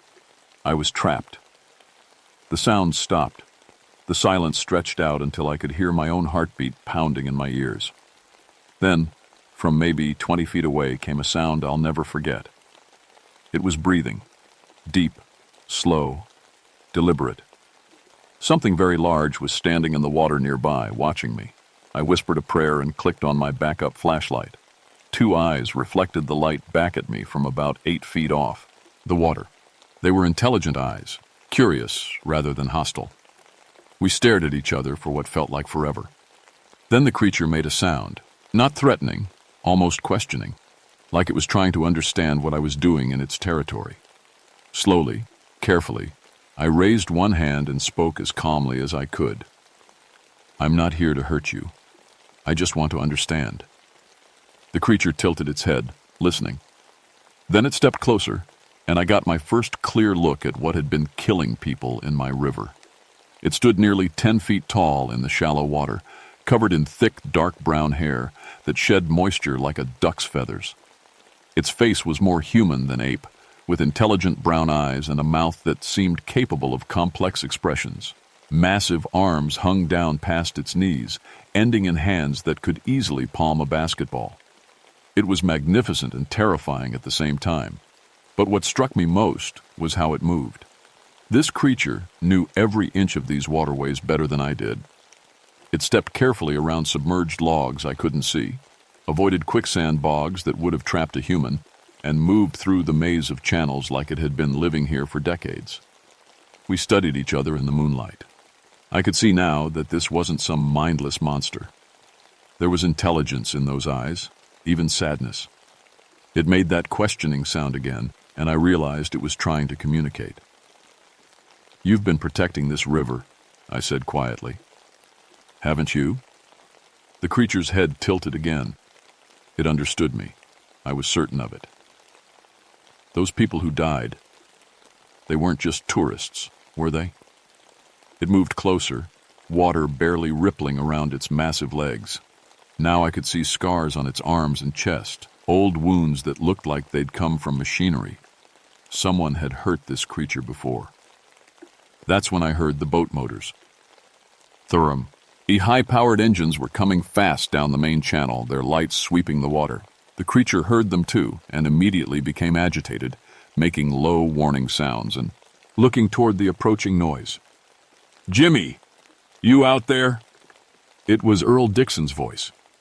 Earl ran a waste management company out of Harrison, though everyone knew he made most of his money dumping industrial chemicals where they shouldn't be dumped. He must have seen my truck parked at the boat ramp.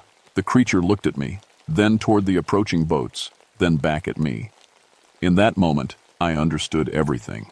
Those 6 people hadn't been random victims. The Hendersons worked for the Army Corps of Engineers. They'd been doing water quality testing. The Sawyers ran a fishing guide service and had been asking questions about why the fish populations were dropping. Tommy Jenkins was a freelance photographer who'd been documenting illegal dumping sites for the Arkansas Gazette. They'd all been getting too close to something Earl Dixon didn't want exposed, and this creature had been trying to stop them in the only way it knew how, by scaring them away from areas where industrial waste was being dumped into the river system. But it had killed them instead. "I know you were trying to protect the river," I whispered to the creature, "but killing people won't stop them." The boat engines were getting closer. Earl's spotlight swept across the water maybe 100 yards away. The creature looked toward the lights, then back at me, and made a decision. It reached out one massive hand toward my boat. For a second, I thought it was going to crush me like it had the others. Instead, it gently pushed my John boat off the sandbar and pointed downstream toward a hidden channel I'd never noticed before. "Follow," it said. The word was rough, like vocal cords not designed for human speech, but it was definitely English. This creature could talk. I started my electric motor, somehow it worked fine now, and followed the creature downstream into a narrow channel barely width, enough for my boat. Behind us, Earl's boats were searching the main waterway with spotlights and calling my name. The channel opened into a hidden slough surrounded by cypress trees. The creature waded to shore and gestured for me to follow. I beached my boat and walked up onto a mud bank that stretched back into the forest. What I saw there made me understand why 6 people had died. Dozens of chemical drums were half buried in the mud, their contents leaking into the groundwater that fed the Buffalo River. Industrial waste, pesticides, heavy metals, enough poison to kill everything downstream for miles. This was Earl Dixon's real operation, and he'd been using the drought to bury his drums in areas that would be underwater when the rains returned. The creature pointed at the barrels, then at the water, then made a gesture I interpreted as death. It knew the chemicals were killing the river, but it didn't know how to stop the people who were dumping them, so it had tried to scare them away. When that didn't work, it had killed them to protect its home. "We can stop this together," I told it, "but we have to do it right." The sound of boat engines was getting closer. Earl had found the entrance to our hidden channel. The creature looked at me with those intelligent brown eyes and nodded. Then it moved toward the water with surprising speed, disappearing beneath the surface just as Earl's boats rounded the bend. "There you are," Earl called out, his spotlight blazing across my boat. "We've been looking for you everywhere. Heard you might be in trouble." 2 other boats flanked him, carrying men I didn't recognize. They had the look of people who solved problems with violence. "Just doing a night patrol," I called back. "Everything's fine." "That's good to hear," Earl said, but his voice had a threatening edge. "Been some strange things happening out here lately. Folks getting hurt. Might be dangerous for a ranger to be out here alone at night." One of his men was already tying off to my boat. They weren't planning to let me leave. That's when the water exploded. The creature came up from the deep water like a submarine launching a missile, grabbing Earl's boat and flipping it in one smooth motion. Earl and his pilot disappeared underwater with screams cut short by the splash. The other 2 boats tried to run, but the creature was faster in the water than they were on top of it. I watched in amazement as it systematically disabled both motors, crushing the lower units in its massive hands. The boats drifted helplessly as their occupants bailed water and shouted in panic. "Don't hurt them," I called out. "We need them alive." The creature surfaced near my boat, water streaming from its hair. It looked at Earl struggling to stay afloat and made what I can only describe as a disgusted sound. Then it dove again and came up with Earl in one hand, depositing him on the mud bank like a caught fish. The other men were swimming for shore, their boats sinking fast. The creature herded them onto the mud bank like a sheepdog working cattle, keeping them grouped together while I called for backup on my radio. "This is Ranger Hartwell requesting immediate assistance at the chemical dump site in Sector 7. Multiple arrests needed for illegal dumping and conspiracy." I'd found my evidence, and I had witnesses. The creature had given me everything I needed to shut down Earl's operation and clean up the river. 2 hours later, the area was swarming with Arkansas State Police, EPA investigators, and hazmat teams. Earl and his men were in custody, and the cleanup operation was already being planned. It would take months to remove all the contaminated soil and neutralize the chemicals, but the Buffalo River would survive. The creature was long gone by the time the cavalry arrived. I never saw it again, though sometimes on quiet nights I'd hear that questioning call from deep in the swamp. And the illegal dumping stopped completely. It got around that the Buffalo River was protected by something that didn't negotiate. I got promoted to Chief Ranger 6 months later, credited with breaking up the biggest illegal dumping operation in Arkansas history. The river gradually returned to health as the chemicals were cleaned up and the fish populations recovered. I trained my replacement rangers to watch for signs of environmental crime, though I never mentioned what I'd really learned out there in the dark water. The official report listed those 6 deaths as accidental drowning incidents complicated by heart failure due to extreme stress. The families got closure, Earl Dixon got 20 years in federal prison, and the Buffalo National River got protection that goes deeper than any law Congress could pass. Sometimes tourists ask me about the Fook monster stories. I tell them the same thing I told people before that night in the swamp. Arkansas has a lot of wildlife, and the river holds secrets we may never fully understand. But I sleep better now, knowing that something out there is watching over these waters, something that understands the difference between people who come to enjoy the river and people who come to destroy it. The drought ended in September with 3 weeks of steady rain. Water levels returned to normal, hiding the chemical dump site under 20 feet of clean river water. The mud banks where I'd seen those massive footprints disappeared beneath the current. But on still mornings when I'm out on early patrol, I sometimes catch a whiff of that wild, ancient smell.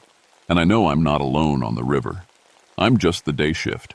The river has its own night watchman now, and it doesn't need a badge to do its job. My name is James Hartwell, and I've been protecting the Buffalo National River for 15 years now. But I learned that night that I was never really protecting it alone. Some things are bigger than one man, deeper than any law, older than any government. Some things just are, and that's enough.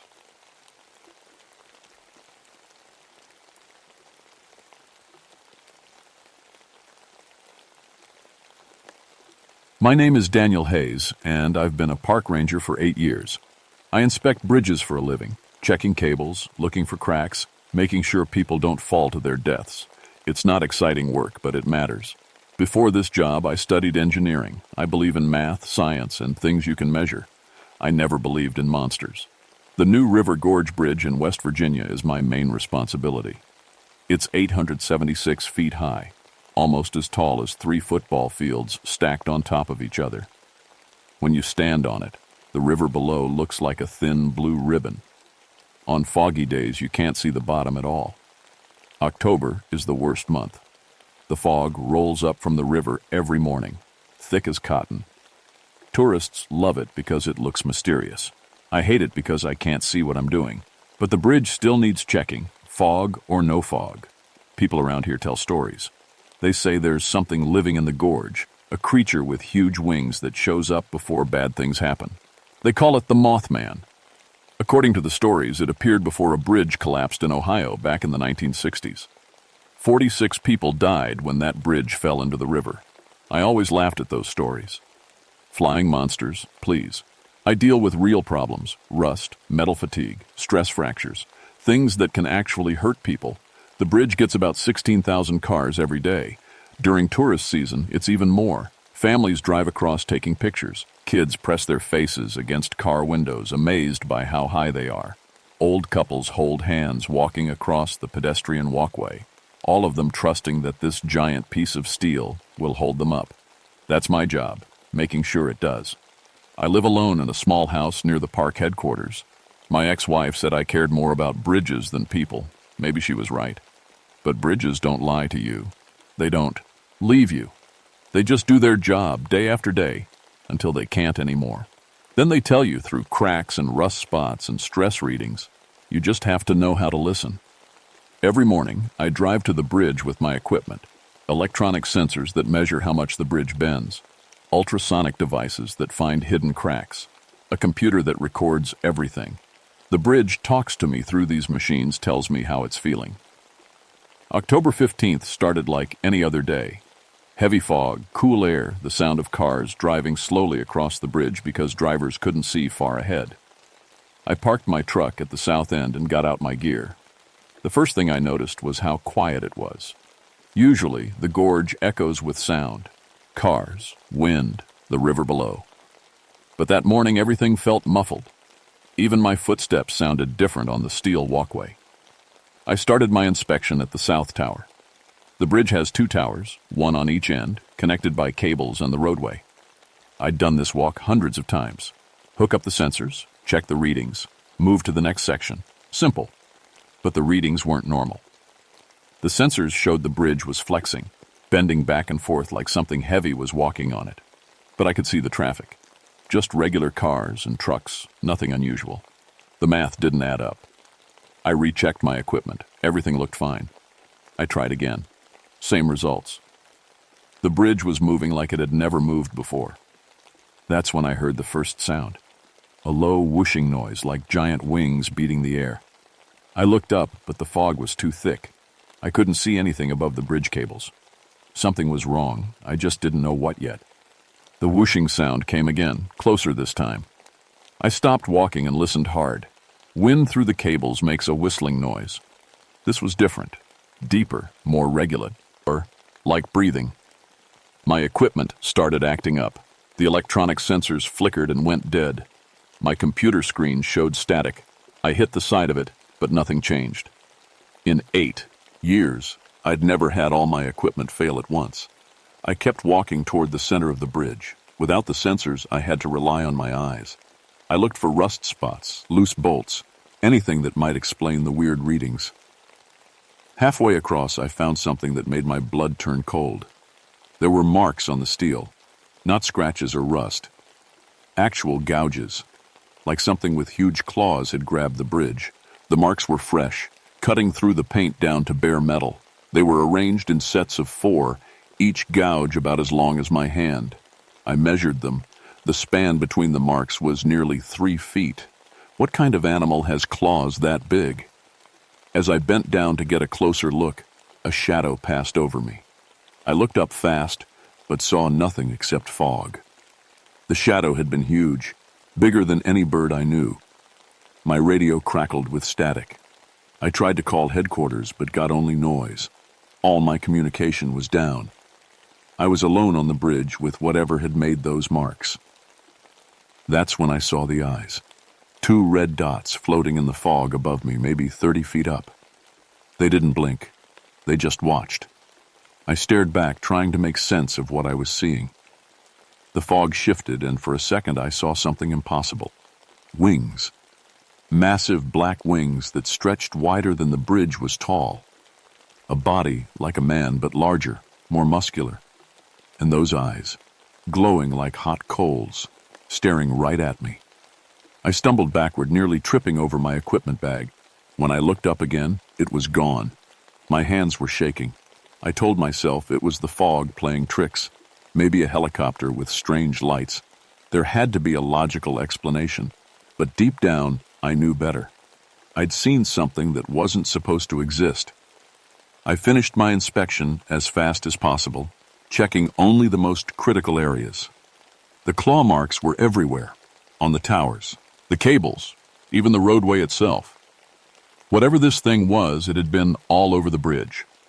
Back at headquarters, I tried to write my report. How do you explain claw marks from a creature that doesn't exist?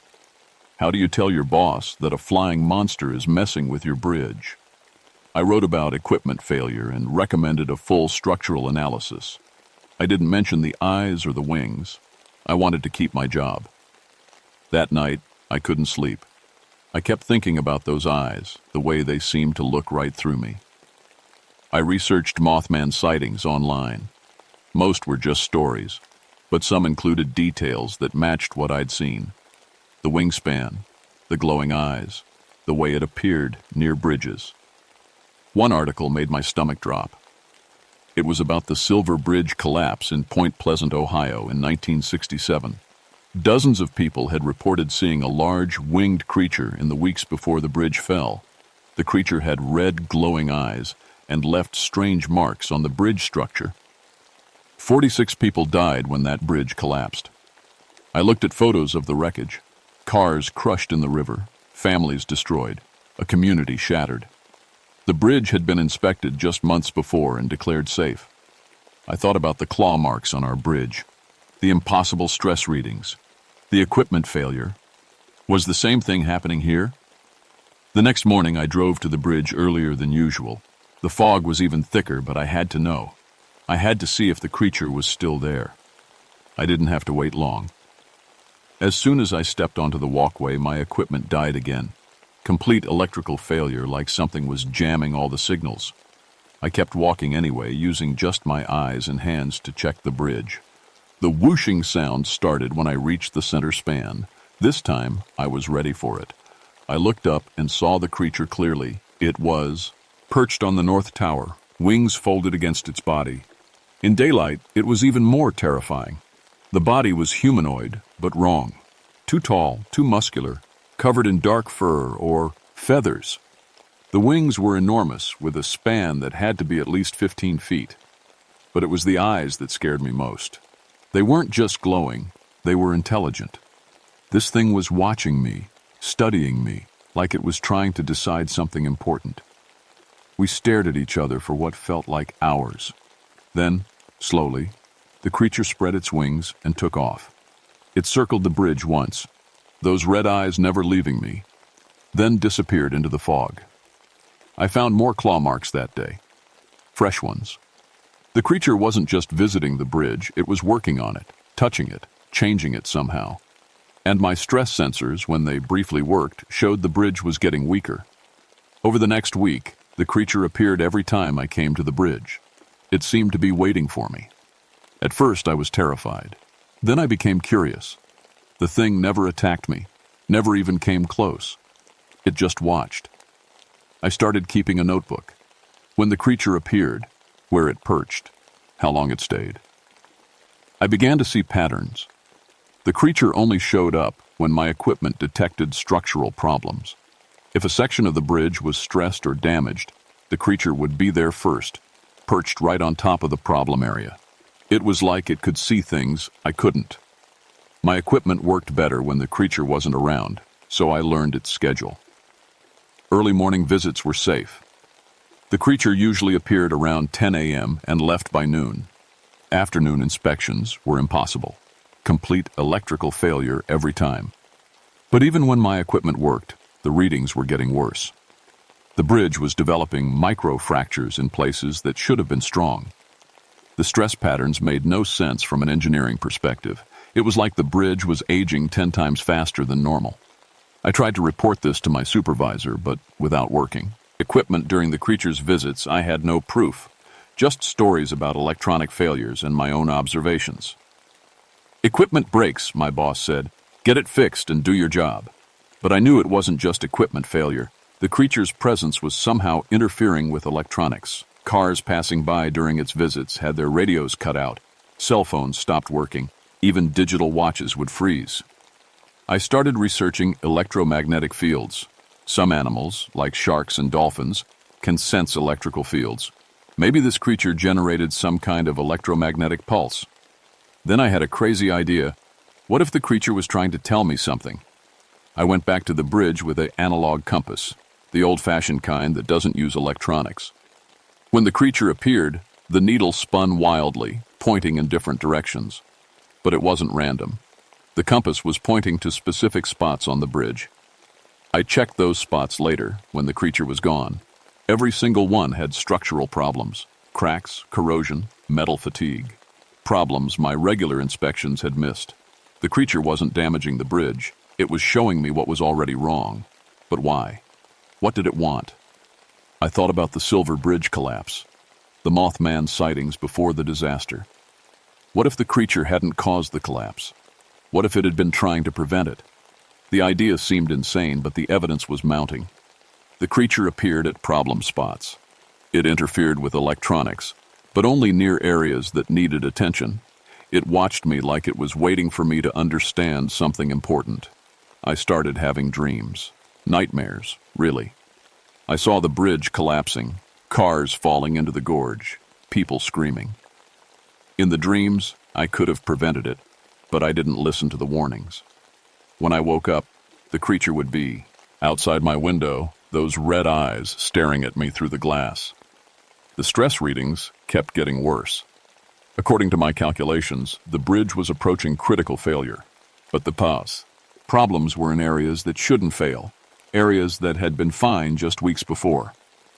I requested an emergency inspection from the state engineers. They came out, ran their tests, and found nothing wrong. Their equipment worked fine. They didn't see the creature. "Bridge is solid," the lead engineer told me. "You might want to get your equipment checked, maybe take some time off." They thought I was having a breakdown. Maybe I was. I wasn't sleeping well. I jumped at shadows. I kept seeing those glowing eyes everywhere I looked. My ex-wife called, worried because I sounded strange on the phone. But I knew what I was seeing was real. The creature, the structural problems, the electromagnetic interference, it was all connected. I started spending entire days on the bridge. If the creature was trying to warn me about something, I needed to understand what. I mapped every spot where it appeared, every area where the compass spun, every location with stress problems. A pattern emerged. The creature was most active near the center span, the part of the bridge that would cause the most deaths if it failed. Cars crossed there at highway speeds. If that section collapsed, dozens of vehicles would fall into the gorge. The creature knew this. It was trying to tell me the bridge was going to fail, and soon. On October 28th, the creature's behavior changed. Instead of just watching, it started making sounds. Deep, rumbling calls that echoed through the gorge. It spread its wings wider, flew in tight circles around the bridge towers. It was agitated, urgent. Something was wrong. I checked and rechecked the bridge. The stress readings were off the charts. According to my instruments, the bridge should have collapsed already. But it was still standing, still carrying traffic. Then I realized what was happening. The creature wasn't just warning me about the bridge failure. It was showing me when it would happen. Tourist season was about to start. In 2 days, the annual Bridge Day Festival would bring 100,000 visitors to the area. Thousands of people would be on or near the bridge. If it collapsed then, the death toll would be enormous. I had to do something. But who would believe me? A park ranger claiming a flying monster was predicting a bridge collapse? I'd be fired, maybe committed. But if I did nothing, and the bridge fell during the festival, hundreds of people would die. The creature perched on the north tower and stared at me. Those red eyes seemed to be asking a question. What are you going to do? October 30th. Bridge Day was tomorrow. I hadn't slept in 2 days. The creature was appearing constantly now, circling the bridge, calling out warnings that only I seemed to understand.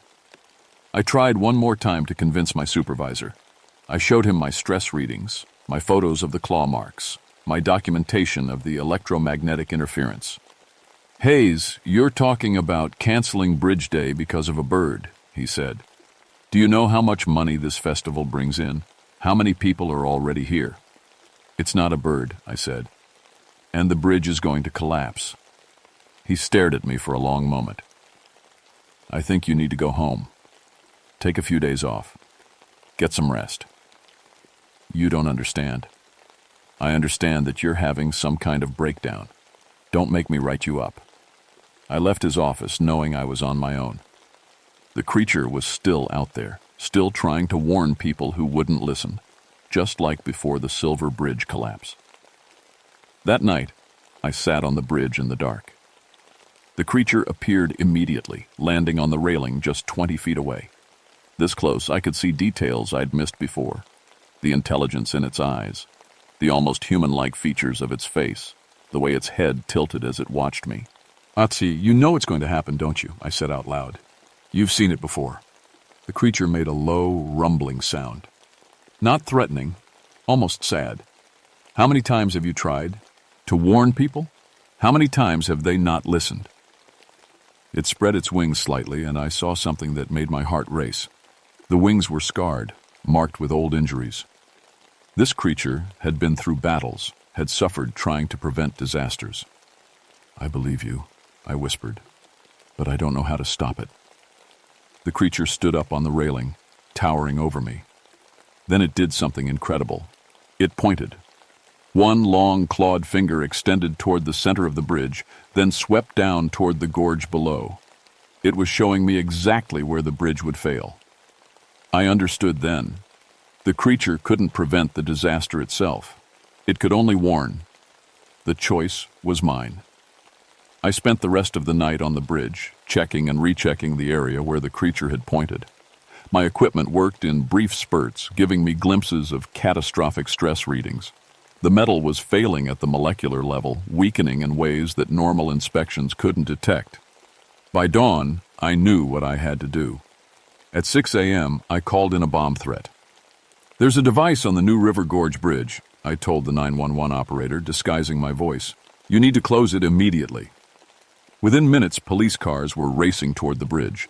They evacuated the area, set up roadblocks, called in the bomb squad.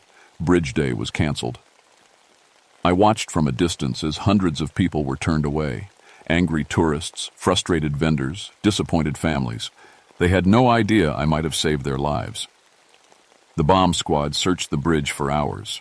They found nothing, of course. But while they searched, I watched the creature. It perched calmly on the north tower, no longer agitated. The urgent calling had stopped. Around 2 p.m., just when the festival would have been at its peak, I heard a sound I'll never forget, a deep metallic groan that seemed to come from the bridge itself. The center span sagged, just an inch or two, but enough to see from the shore. Cars that would have been crossing at that moment would have felt the bridge buckle beneath them. Then, as if a switch had been flipped, everything went quiet. The groaning stopped. The bridge straightened. The creature looked at me one last time, then spread its wings and flew away into the gorge. Later investigation showed that a crucial support cable had developed a hairline crack. Not enough to cause immediate collapse, but enough to create dangerous instability under the weight of festival crowds. The crack was in exactly the spot the creature had pointed to. Officials praised the anonymous bomb threat that had saved lives. I was questioned like everyone else, but my disguised voice and careful timing kept suspicion away. The bridge was repaired and reopened a week later. I returned to my normal inspection routine. My equipment worked fine now, giving normal readings. The stress patterns made sense again. The creature was gone. But sometimes, in the early morning fog, I thought I could see a shadow circling high above the gorge. Watching, waiting for the next warning that needed to be given. That was 5 years ago. I'm still a bridge inspector, but my job has changed.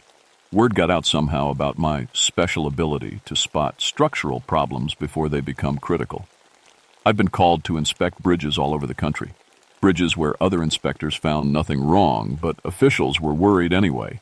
I don't advertise what I really do. I can't put "communicates with prophetic flying creatures" on my resume, but I've learned to watch for the signs. Electromagnetic interference that doesn't make sense. Animals acting strange. Equipment failures and patterns that seem almost intentional. And sometimes, just sometimes, I see glowing eyes in the shadows. T, the creature. I never did find out if it was the same one from the old stories or something else entirely. Showed up 3 more times over the years.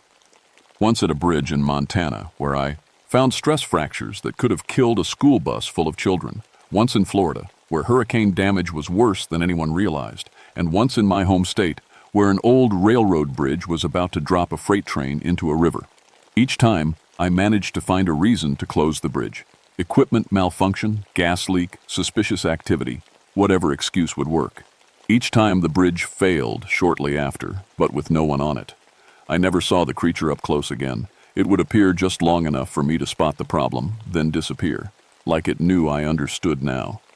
The official reports credit improved inspection techniques and better equipment. The bridge safety community considers me some kind of genius for spotting problems others miss. I've won awards, been featured in engineering journals, even consulted on bridge design projects. None of them know the truth. Sometimes I wonder if there are others like me. People who've learned to listen to warnings that come from impossible sources. People who've seen things they can't explain but choose to act anyway. I keep a photo on my desk from Bridge Day, taken just before I called in the bomb threat. If you look carefully at the background, you can see a dark shape perched on the north tower. Most people think it's a defect in the film. I know better. The New River Gorge Bridge still stands, carrying thousands of cars every day. Families cross it on vacation. Kids press their faces to car windows. Old couples hold hands walking across the pedestrian walkway. They all trust that this giant piece of steel will hold them up. It will. I make sure of it. And somewhere out there, in the fog and shadows above bridges across the country, red eyes are still watching. Still waiting to warn anyone willing to listen. The Moth Man isn't a monster. It's a guardian angel with wings. You just have to know how to see it.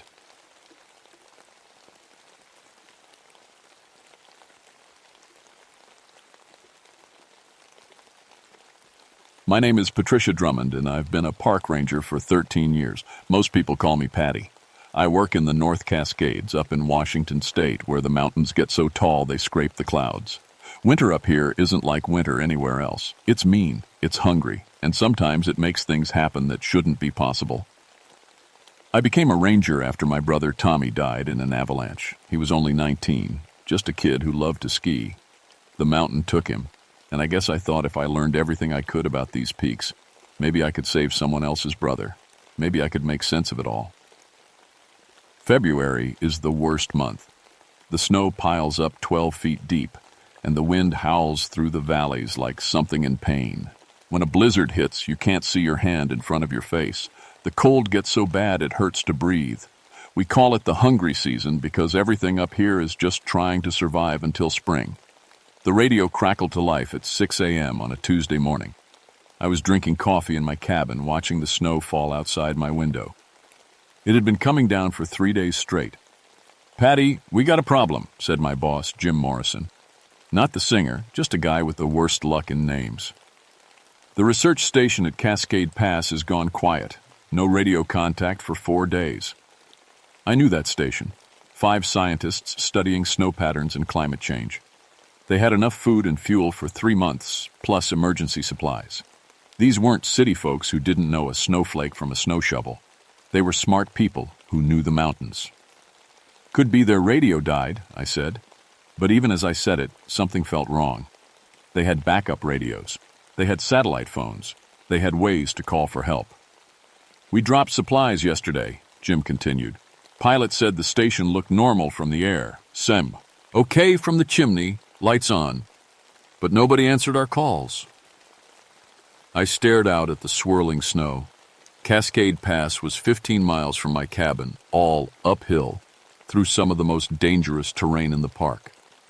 In good weather, it was a 6-hour hike. In this blizzard, it could take 2 days, if I could make it at all. "You want me to go check on them?" "Weather Service says this storm will break tomorrow morning. You could head out then." I thought about those 5 people up there. Maybe they were fine. Maybe they were just having equipment problems. But maybe they weren't. Maybe something had happened and they needed help. That's what I was here for. "I'll go," I said. That night, I packed my gear. Snowshoes, because the drifts were too deep for skis. Emergency food for a week. My .45 pistol, because bears sometimes woke up early from hibernation when they got desperate. Medical supplies, rope, my sleeping bag rated for 40 below zero, everything I might need to bring 5 people down from the mountain. I'd always figured the old stories about monsters in these mountains were just warnings about what happens when people get too hungry, too cold, too scared. The Skagit tribe told stories about something they called the hunger that walks. Creatures that came during the worst winters, when food ran out and people started looking at each other differently. Just stories, I told myself. People made up monsters to explain the things that were too terrible to understand any other way. I should have listened to those stories. The storm broke just after sunrise, like Jim said it would. The sky turned from black to gray to pale blue, and the wind finally stopped howling. I strapped on my snowshoes and headed up the mountain. The snow was perfect powder, 3 feet deep from the fresh storm. My snowshoes sank, but held, and I found a good rhythm. Step, step, breathe. Saint, ep, step, breathe. The cold bit at my face, but I was warm enough inside my layers. This was what I was good at. This was home. but something felt wrong from the start. I'd hiked this trail hundreds of times. I knew every tree, every rock, every turn. In winter, it should have been full of animal tracks, rabbits, deer, even the occasional mountain cat. Instead, the snow was blank white as far as I could see. Not one track, not even a bird had landed here. That wasn't natural. Animals knew things we didn't. When they avoided a place, there was usually a good reason.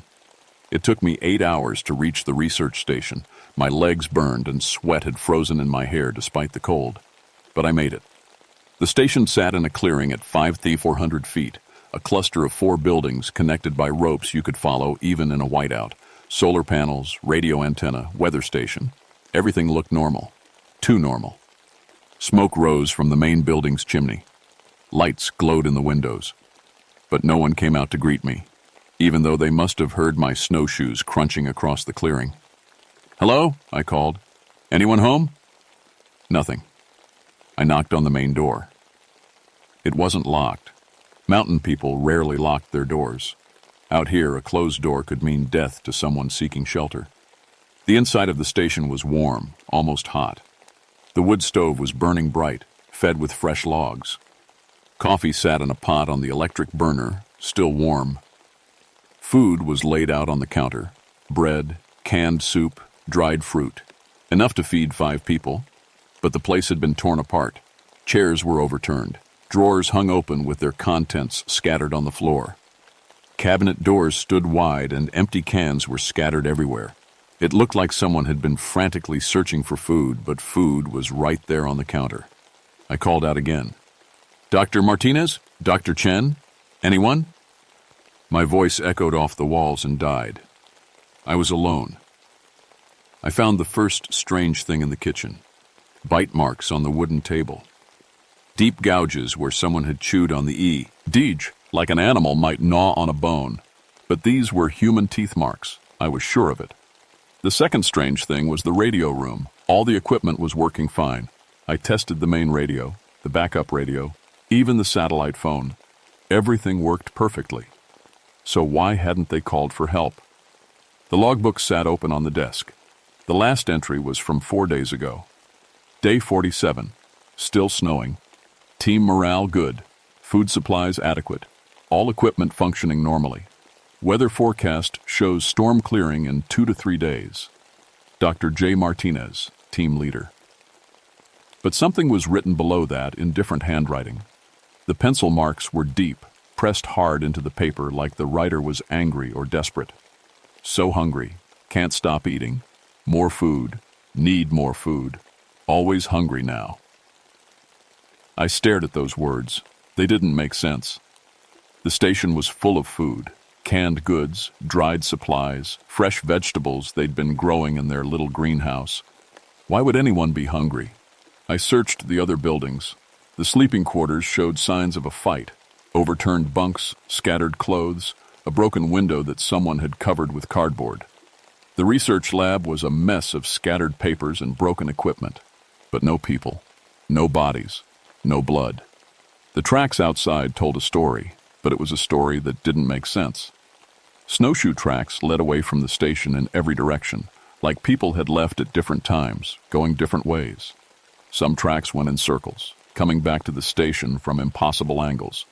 Others just stopped, ended in the middle of nothing, like whoever was walking had just vanished. As the sun started to set, I made a decision. I'd stay the night in the station and search more in the morning. Maybe the research team had gone down the mountain another way. Maybe they'd taken shelter somewhere else. There had to be a reasonable explanation. I built up the fire and made dinner from their supplies. Canned chili and bread. It tasted good, but I noticed something strange. No matter how much I ate, still felt hungry. Not just a little hungry. Starving, like I hadn't eaten in days. That's when I heard it. A sound like someone's stomach growling. But it was too loud, too deep, and it was coming from outside. I grabbed my flashlight and looked out the window. Nothing but snow and darkness. But the sound came again, echoing off the mountains like thunder. Something was out there, something big, something hungry. I didn't sleep much that first night. Every time I dozed off, I'd hear that sound again. that deep, rumbling growl that seemed to shake the walls of the station. By morning, I'd convinced myself it was just the wind in the mountains, making noise as it rushed through the valleys. But I was wrong. I found the first body just after sunrise. Dr. Sarah Chen was about 50 yards from the station, half buried in snow near the tree line. I almost walked right past her, but something made me look closer. A splash of red on the white snow. She'd been partially eaten. I've seen bear attacks before. I know what they look like. Bears are messy eaters, and they usually drag their prey to a safe place before feeding. This was different. The bite marks were too clean, too precise. And bears don't usually go for the face first. But the worst part was her expression. Her eyes were still open, staring up at the sky, and she looked hungry. Even in death, she looked like she was starving.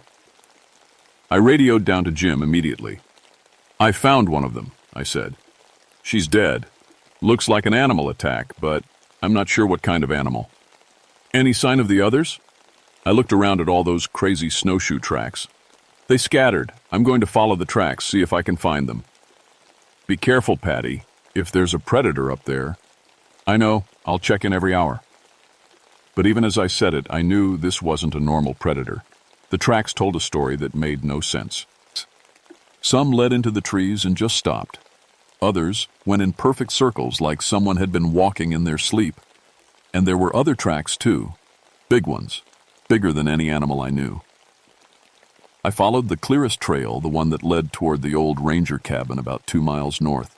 The snowshoes had been moving fast, whoever was wearing them.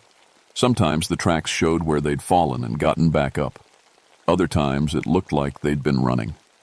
The trail led me through a grove of pine trees, their branches heavy with snow. It should have been peaceful, beautiful. Instead, it felt like being watched. The hair on the back of my neck kept standing up, and I found myself looking over my shoulder every few steps. That's when I started feeling it. The hunger. It began as just a small, empty feeling in my stomach, even though I'd eaten a big breakfast. But as I walked, it got worse. By the time I reached the old cabin, I was so hungry I could barely think straight. It felt like I hadn't eaten in weeks. The cabin was empty, but someone had been there recently. The door hung open, and snow had blown inside. Canned food was scattered across the floor, all of it opened and eaten. Even the cans were licked clean. I found Dr. Martinez there. He was alive, but barely.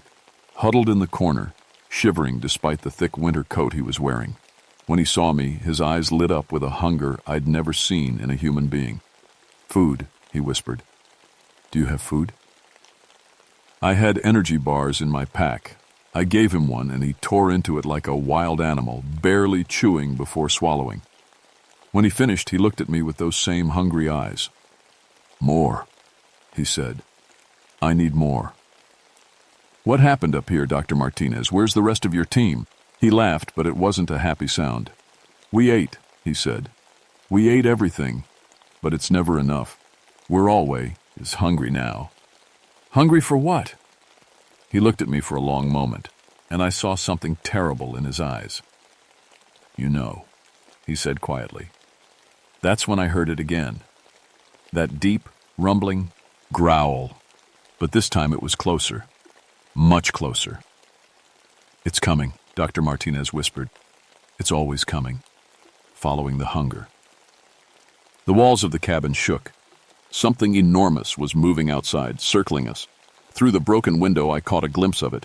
It had once been human, but it was huge now, at least 15 feet tall, with arms that reached nearly to the ground. Its skin was gray and stretched tight over bones that jutted out at wrong angles. Its mouth was full of teeth, too many teeth.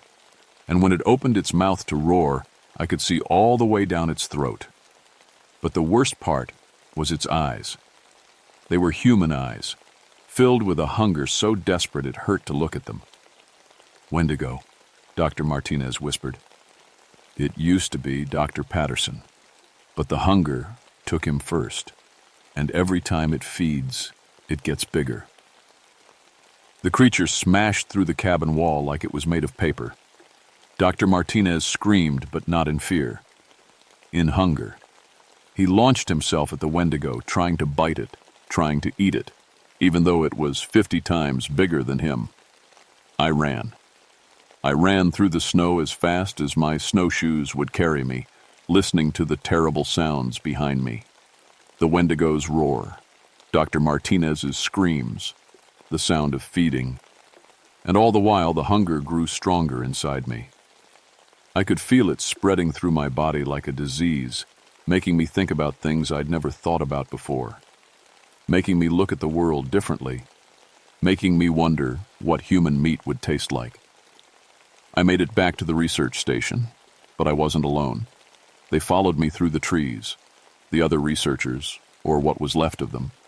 Dr. Williams walked with a strange, jerky gait, like his joints didn't work right anymore. Dr. Foster crawled on her hands and knees, sniffing the ground like a dog following a scent. They moved wrong, but they were still human enough to use tools, to think, to hunt. They were still human enough to beg. "Please," Dr. Williams called as I barricaded myself inside the main building. "We're so hungry. Just a little taste. Just a finger. You won't even miss it."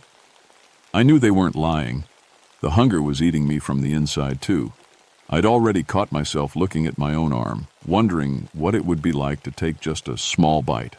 The pain would be worth it if it made this terrible emptiness go away. But I also knew that one bite wouldn't be enough.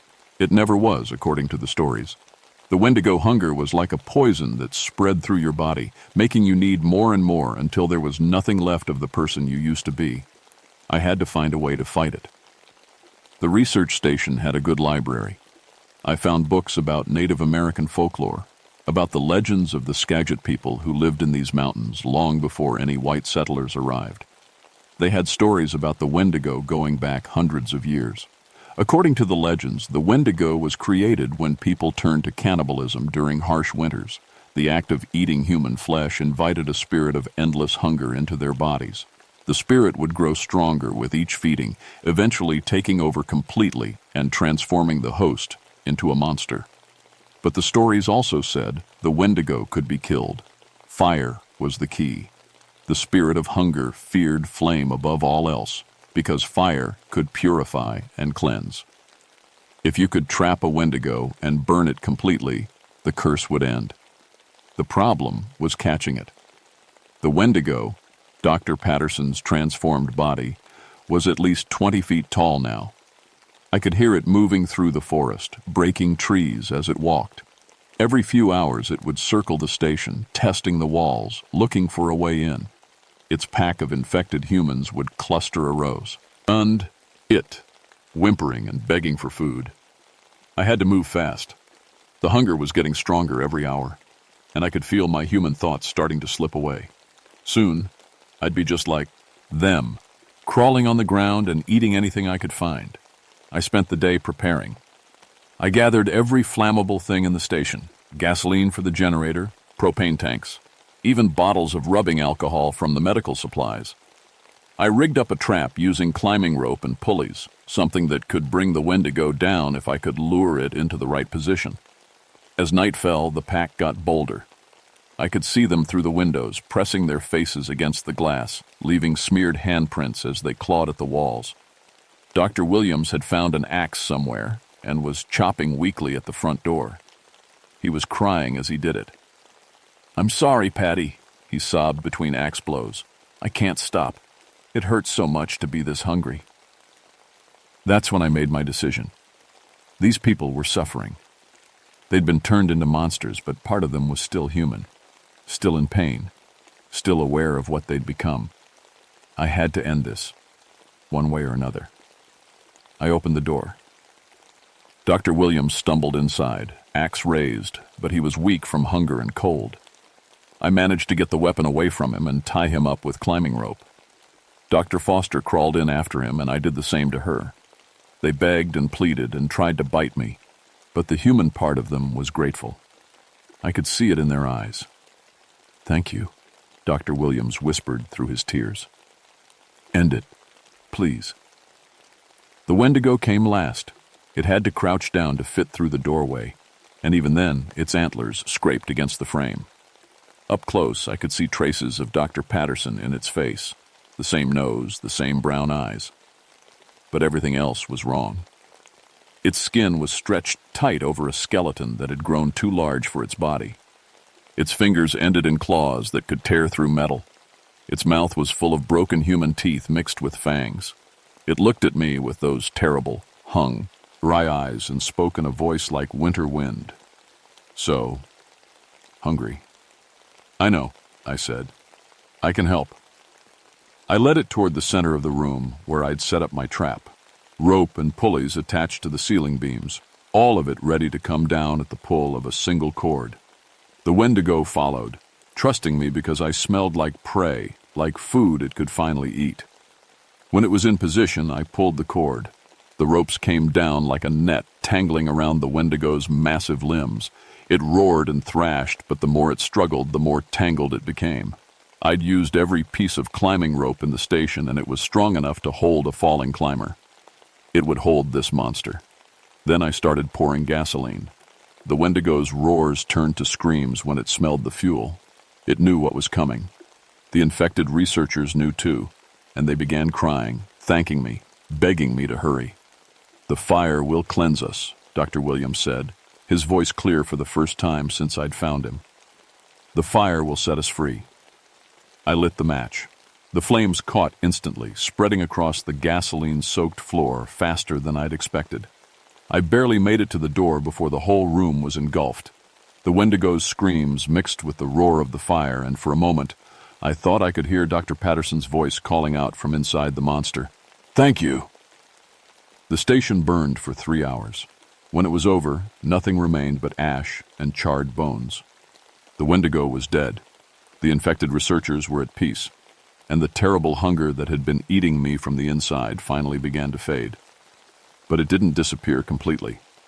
Even now, 23 years later, I still feel it sometimes. A little empty spot in my stomach that no amount of food can fill.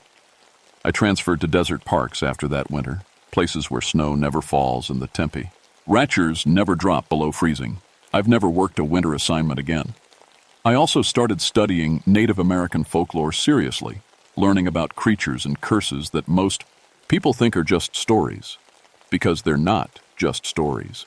They're warnings, passed down through generations of people who understood that there are some hungers that can never be satisfied. Every winter I check the missing persons reports from mountain regions across the country. And every few years, I find patterns that worry me. Groups of people who disappear during harsh winters. Rescue teams who find empty cabins full of food but no people. Unexplained animal attacks where the bite marks don't match any known predator. The Wendigo curse didn't die in that fire. It never does. It just waits for the next time someone gets hungry enough, desperate enough to cross the line between human and monster. So, if you're ever up in the mountains during a hard winter and you start feeling hungrier than you should, remember this story.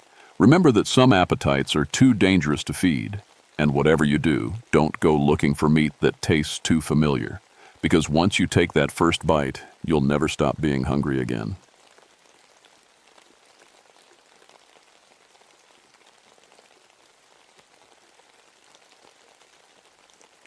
My name is William Cavanaugh, and I've been a ranger at Mammoth Cave for 22 years. I'm telling you this story because someone needs to know what really happened down there. The official reports won't tell you the truth. They can't.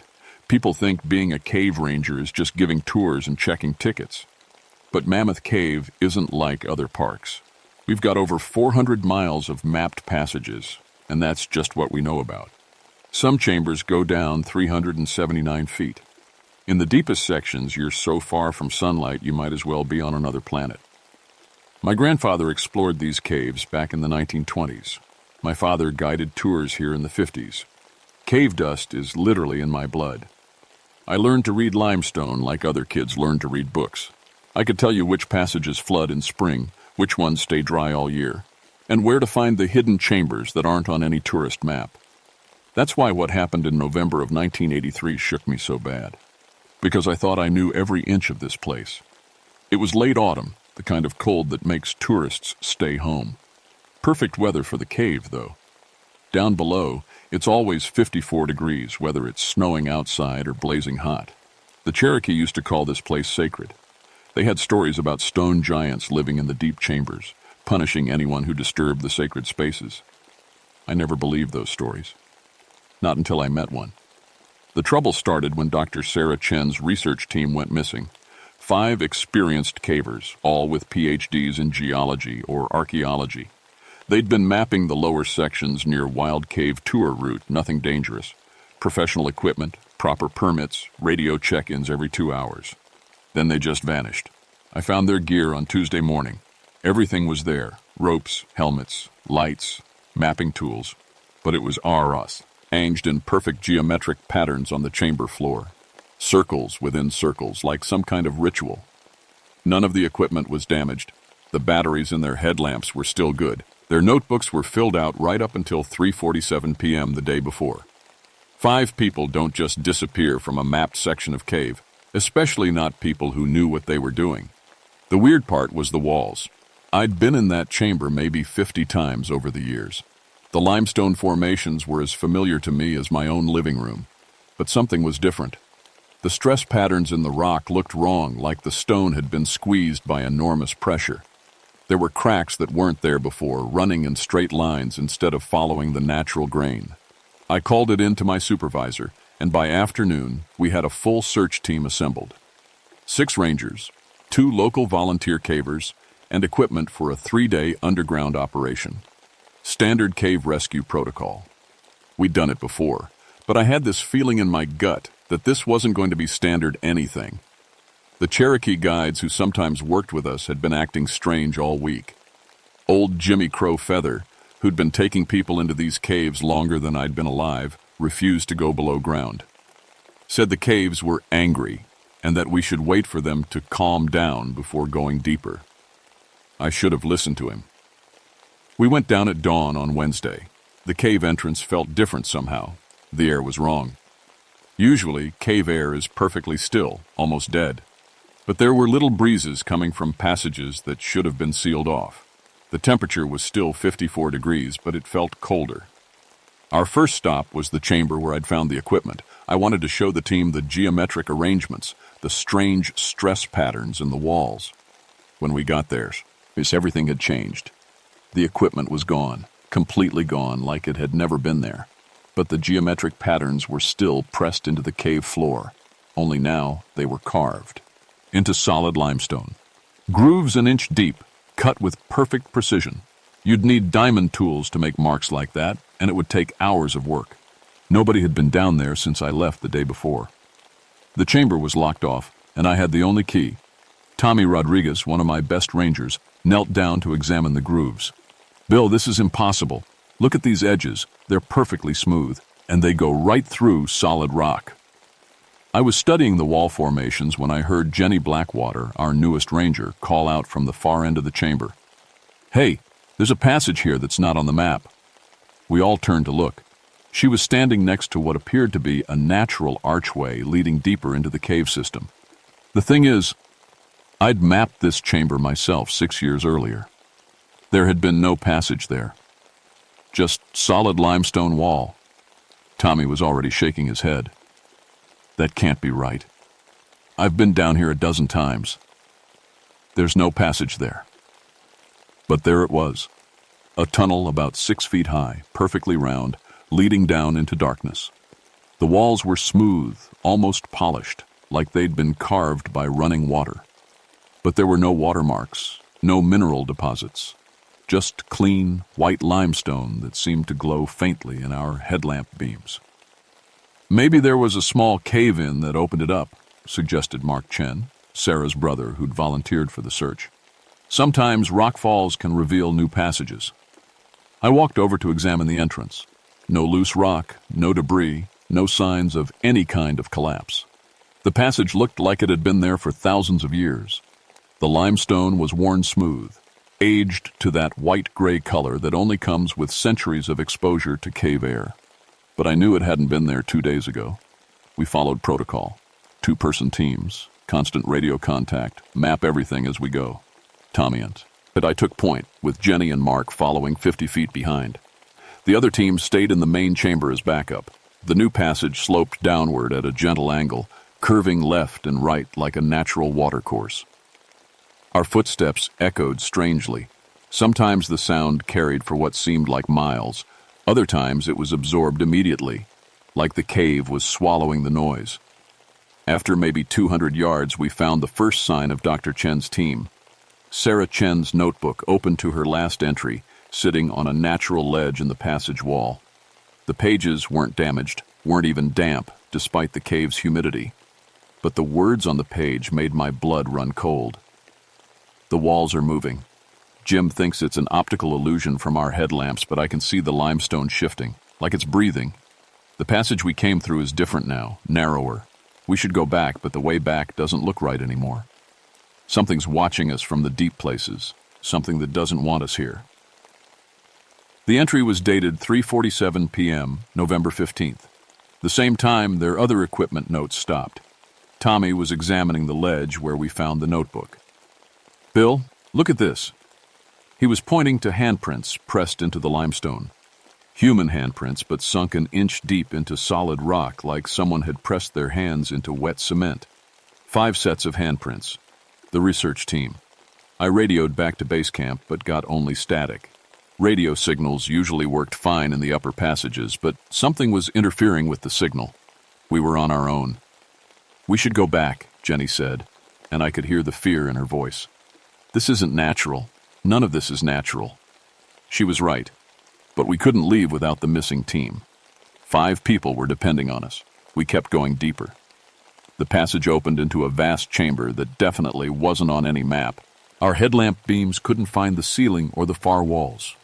The space felt enormous, like we were standing inside a cathedral, but the walls we could see were covered with symbols, carved deep into the limestone, following the Cherokee patterns I'd seen in museums. And scattered around the chamber floor were more personal belongings. A geology hammer, a coil of rope, a water bottle with Dr. Jim Martinez written on the side in black marker. All of it arranged in those same geometric patterns, circles within circles. That's when we heard the breathing. The sound came from everywhere at once, deep, slow breathing that seemed to match the rhythm of the cave itself, like the limestone walls were expanding and contracting with each breath. "What the hell is that?" Tommy whispered, but I was already backing toward the passage entrance. The breathing was getting louder. Not closer. Louder, like someone was turning up the volume on massive lungs somewhere in the darkness beyond our lights. Jenny grabbed my arm. "The passage. Look at the passage." I turned around. The entrance we'd come through was different, smaller. The perfectly round tunnel had become an oval, maybe 4 feet high instead of 6. The smooth walls were rough now, studded with sharp limestone projections that hadn't been there 10 minutes earlier. "That's impossible," Mark whispered. "Stone doesn't change. Stone doesn't move." But I was starting to understand that impossible didn't mean anything down here. Our radios crackled with static, and through the interference, I heard base camp trying to reach us. "Bill, do you copy? We're showing seismic activity on our equipment. Minor tremors throughout the cave system. What's your status?" I tried to respond, but my radio was dead. Complete silence. The breathing sound stopped suddenly, leaving us in the kind of absolute quiet that only exists deep underground. In that silence, we heard something worse. Footsteps. Heavy footsteps coming from the darkness beyond our headlamp beams. But these weren't human footsteps. Too slow, too heavy, with low, long pauses between each step. Like something enormous was walking carefully, trying not to make noise. Tommy drew his service weapon. Park rangers aren't cops, but we carry guns for dealing with dangerous wildlife. "Stay behind me," he said, which would have been reassuring if we had any idea what we were dealing with. The footsteps got closer, and I realized they were coming from above us. Something was walking on the chamber ceiling, defying gravity like the laws of physics meant nothing. "We need to leave. Now," I said. But when we turned back to our exit passage, it was gone. The wall was solid limestone, unmarked, like there had never been an opening there at all. We were trapped. Jenny was shining her light around the chamber, trying to find another way out, when she screamed. Not a little scared yelp, but a full-throated scream of absolute terror. In the beam of her headlamp, pressed into the limestone wall at eye level, was a human face. Eyes closed, mouth open, like someone had been pushed into the rock while screaming. The features were perfectly preserved, down to individual eyelashes. It was Dr. Sarah Chen. "Jesus Christ," Mark whispered. "Sarah? Sarah!" He ran toward the wall, but I grabbed him, because I could see what he couldn't from his angle. It wasn't just Sarah's face in the wall. There were others. 4 other faces, positioned around the chamber at different heights.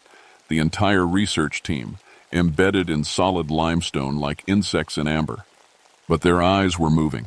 All 5 faces, their eyes were open now and tracking our movement. Sarah's mouth was moving too, trying to say something, but no sound came out. The limestone around her lips shifted slightly, like the rock was somehow fluid. The footsteps above us stopped. In the sudden silence, I could hear my own heartbeat and Tommy's rapid breathing next to me. Then something spoke. The voice, "See," came from the walls themselves, deep and resonant, like an earthquake-given speech. It spoke in Cherokee first, words I didn't understand but that felt ancient and angry. Then it switched to English, each word carefully pronounced like it was remembering how to speak our language. "Sacred places are not for your kind. You dig in burial grounds. You map what should stay. Hidden, you disturb the sleeping stones." A section of the chamber wall began to shift and flow like water. Limestone rippled and reformed, and something massive began to emerge from the rock itself. First an enormous hand, fingers as thick as tree branches, then an arm, then a shoulder. It was coming out of the wall like it was stepping through a doorway. I'd found the source of those impossible handprints from earlier. Hands that could crush a man's skull like an eggshell, connected to something that made the cave itself its body. The Cherokee were right. There were stone giants in the deep places, and we had invaded their sacred space. The creature that emerged from the limestone wall stood 12 feet tall, its body composed of living rock. Its skin was the same white-gray limestone as the cave walls, but it moved like flesh. Its eyes were crystal formations that glowed with their own inner light, casting blue-white beams that made our headlamps seem pathetic. When it spoke again, I felt the vibrations in my chest. "I am guardian of the deep places, keeper of Cherokee bones. You have violated sacred burial chambers. You have brought machines to map spirit paths. The ancestors are angry." Tommy still had his gun drawn, but I put my hand on his arm. Bullets weren't going to help us here. "We didn't know," I said, trying to keep my voice steady. "We were just looking for the missing research team. We didn't mean to disturb anything sacred." The stone giant's crystal eyes fixed on me. "You are the one who brings others to sacred places, year after year, leading strangers through spirit paths. You know Cherokee warnings. You ignore Cherokee wisdom." It was right, and I knew, so the tribal elders had been telling us for years that certain sections of the cave were off limits, sacred burial sites that should never be disturbed. But we'd ignored them, treated their warnings like superstition. "The missing researchers," I said. "Where are they? Are they—" I couldn't finish the question.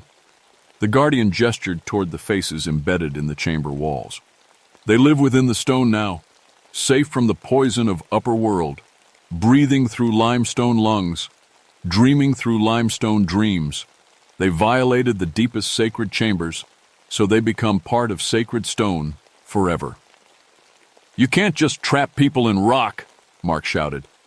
"That's my sister. You have to let her go." The guardian turned its massive head toward him. She mapped burial sites, drew pictures of sacred bones for outsider museums, desecrated ancestor resting places with measuring tools and cameras. The stone claims all who disturb sacred rest. The chamber began to shake. Not an earthquake. Something much more controlled. The guardian was reshaping the space around us, walls flowing like water, ceiling lowering, floor rising, creating a limestone prison that would hold us forever. "Wait!" I yelled over the grinding sound of moving rock. "There has to be another way. Some kind of ceremony or ritual, something to make this right." The Guardian paused. The chamber stopped changing, but we were now in a space maybe half the original size. I could feel tons of limestone suspended above our heads, held back only by this creature's will. "You know Cherokee ways?" it asked. I thought about Jimmy Crow Feather, about all the times he'd tried to teach me about his people's relationship with the caves, the stories I'd dismissed as folklore, the ceremonies I'd never bothered to learn about. "I know someone who does," I said. "Jimmy Crow Feather. He's been trying to teach me for years, but I never listened. If you let us go, I'll learn. I'll make sure the sacred places stay protected." The Guardian was quiet for a long moment. Then, "You will seal violated chambers. Forever. No more maps. No more strangers in sacred spaces. You will guard Cherokee secrets as Cherokee guard them." It wasn't a question. It was a statement of fact. "Yes," I said. "I promise." "Promise on your ancestors' bones," the Guardian said. "Promise on your children's lives. Promise on the stone itself." I looked at Tommy, at Jenny, at Mark, at the faces of the research team embedded in the walls, their eyes pleading with me, at the tons of limestone that could crush us all in seconds. "I promise on all of it," I said, "on my honor as a keeper of this place." The Guardian raised one massive stone hand and pressed it against my chest. I felt the limestone flow around my body like liquid, cool and solid at the same time. For a moment, I thought I was about to join the faces in the wall. Instead, I felt something change inside me, like the cave itself was becoming part of me, connecting me to every tunnel, every chamber, every sacred space in the entire system. I could feel the Cherokee burial sites like points of warmth in the darkness. I could sense where every tourist group was located, what passages were safe and which ones were protected. I had become part of the cave's nervous system. The Guardian released me and stepped backward. "You are bound to the stone now. Guardian like me, but still human, still able to walk in both worlds. Protect sacred places, or the stone will claim you too." The chamber walls began to flow again, reforming into their original shape. The research team's faces sank deeper into the limestone until only faint outlines remained. Not gone, just sleeping, like the Guardian had said. Dreaming through limestone dreams until someone found a way to properly atone for their violation of sacred space. We made it back to the surface just as our backup team was preparing to come looking for us. They found us in the main chamber, disoriented and suffering from what the doctors called cave sickness, a condition that supposedly affects some people who spend too much time in deep limestone formations. The official report blamed the missing research team's disappearance on geological instability in unmapped sections. The affected chambers were sealed off permanently for public safety. No mention of stone guardians or Cherokee sacred sites. But I kept my promise.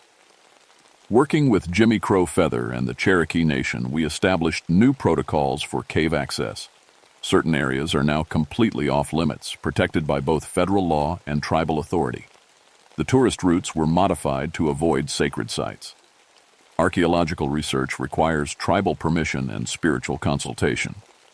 Tommy transferred to another park 6 months later, said he couldn't handle being underground anymore.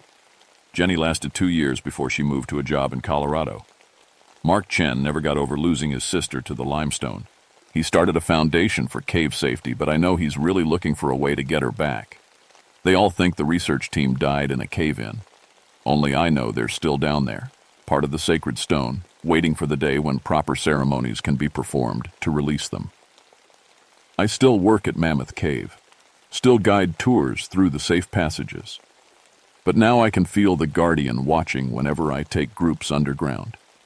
Sometimes, in the deepest chambers, I hear limestone breathing.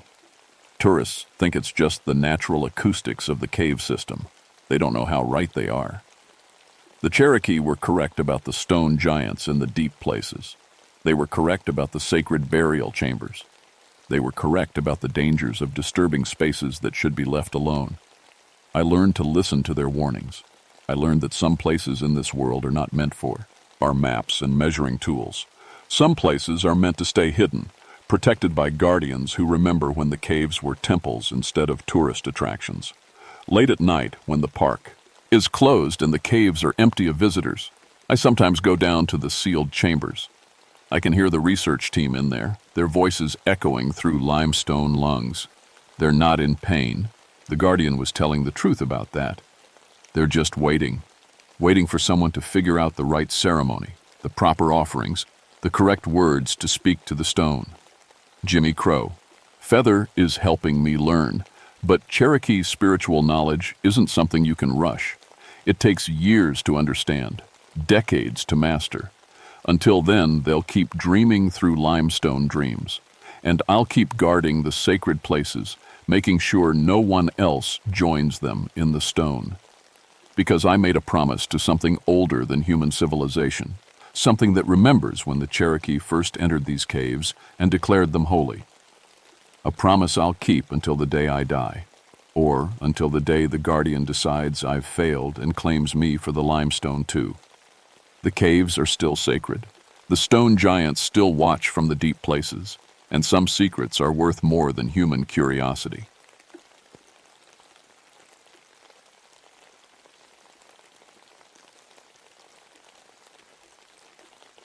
My name is Maria Delgado, and I've been a ranger at Grand Canyon National Park for 14 years. Before that, I spent 6 years flying jets for the Air Force. I'm telling you this because I need you to understand. I'm not the kind of person who believes in ghost stories or giant bird myths.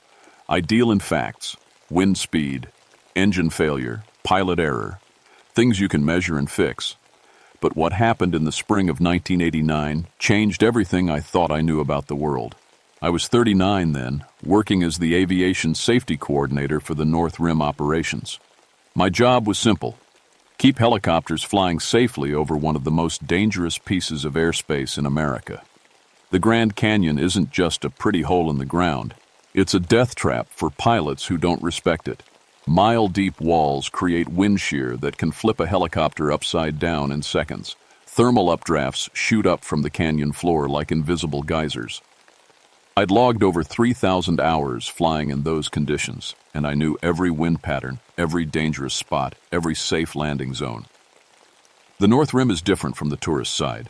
Fewer people, more wilderness, and access only by helicopter to most of the backcountry areas. That's where the tour companies made their money, flying rich folks to spots no tourist bus could reach.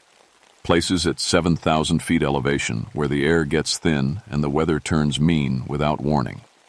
It was late May when the storm season started acting weird. I checked the weather reports each morning and they'd show clear skies. Then by afternoon, these little storms would pop up out of nowhere. Not big ones, just enough to create dangerous flying conditions. Downdrafts that came from clear blue sky. Lightning strikes when there wasn't a cloud in sight. The other rangers started joking about it. "Maria's weather is acting up again," they'd say, but it wasn't funny to me. Unpredictable weather kills pilots. That's when I first heard about the Hopi legends from Tom Yazzie, one of our cultural liaisons.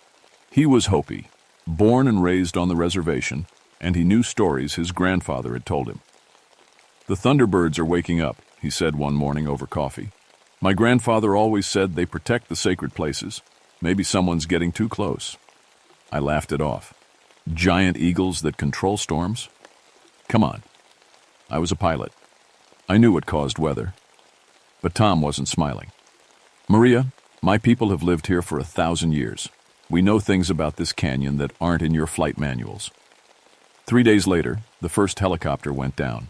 It was a beautiful Tuesday morning, not a cloud in the sky, perfect flying weather, the kind of day that makes you remember why you love aviation. Sky tours. Flight 47 was a routine run, 4 passengers wanting to see the hidden waterfalls in the backcountry. Pilot was Jake Morrison, 15 years experience, knew the canyon like his own backyard. I'd flown with Jake dozens of times. He was careful, methodical, the kind of pilot who checked everything twice. The flight plan took them to Deer Creek Falls, about 20 miles northwest of the visitor center. Sacred site to the Hopi, but the tour companies had permission to fly over it, just barely. At 10:47 a.m., Jake radioed in his position. Normal voice, normal conditions. "Beautiful day out here, Maria. Passengers are getting some great photos." At 10:51 a.m., his radio went silent. We found the wreckage that afternoon, scattered across 3 miles of canyon. The weird part wasn't just that Jake had crashed. The weird part was where we found the pieces. The main body of the helicopter was on a ledge halfway down the canyon wall. The rotor blades were on the opposite rim. The engine was at the bottom of a side canyon, 2 miles away. No wind that day, no storm, no reason for a helicopter to break apart like that. 2 passengers survived with broken bones and severe trauma. When I interviewed them at the hospital, they kept talking about birds. Giant birds, Sarah Chen whispered, her arm in a cast, eyes wide with shock. Bigger than the helicopter. They came out of nowhere. Her husband Mark nodded frantically. 3 of them, flying in formation, wings like airplane wings, but they were alive. They surrounded us, and then he started shaking. I wrote it up as hallucinations from head trauma. What else could I do? The next morning, I got a call from Flagstaff Air Traffic Control. Maria, you need to see these radar tapes from yesterday. I drove down that afternoon. The controller, a guy named Pete I'd known for years, pulled up the recordings from Jake's flight. Look at this, he said, pointing at the screen. 10:48 a.m., Jake's helicopter shows up normal. But look what happens at 10:49. 3 massive contacts appeared on the radar. They moved at impossible speeds. 200 miles per hour 1 second, dead stop the next. They surrounded Jake's helicopter, and then all 4 contacts disappeared from the screen.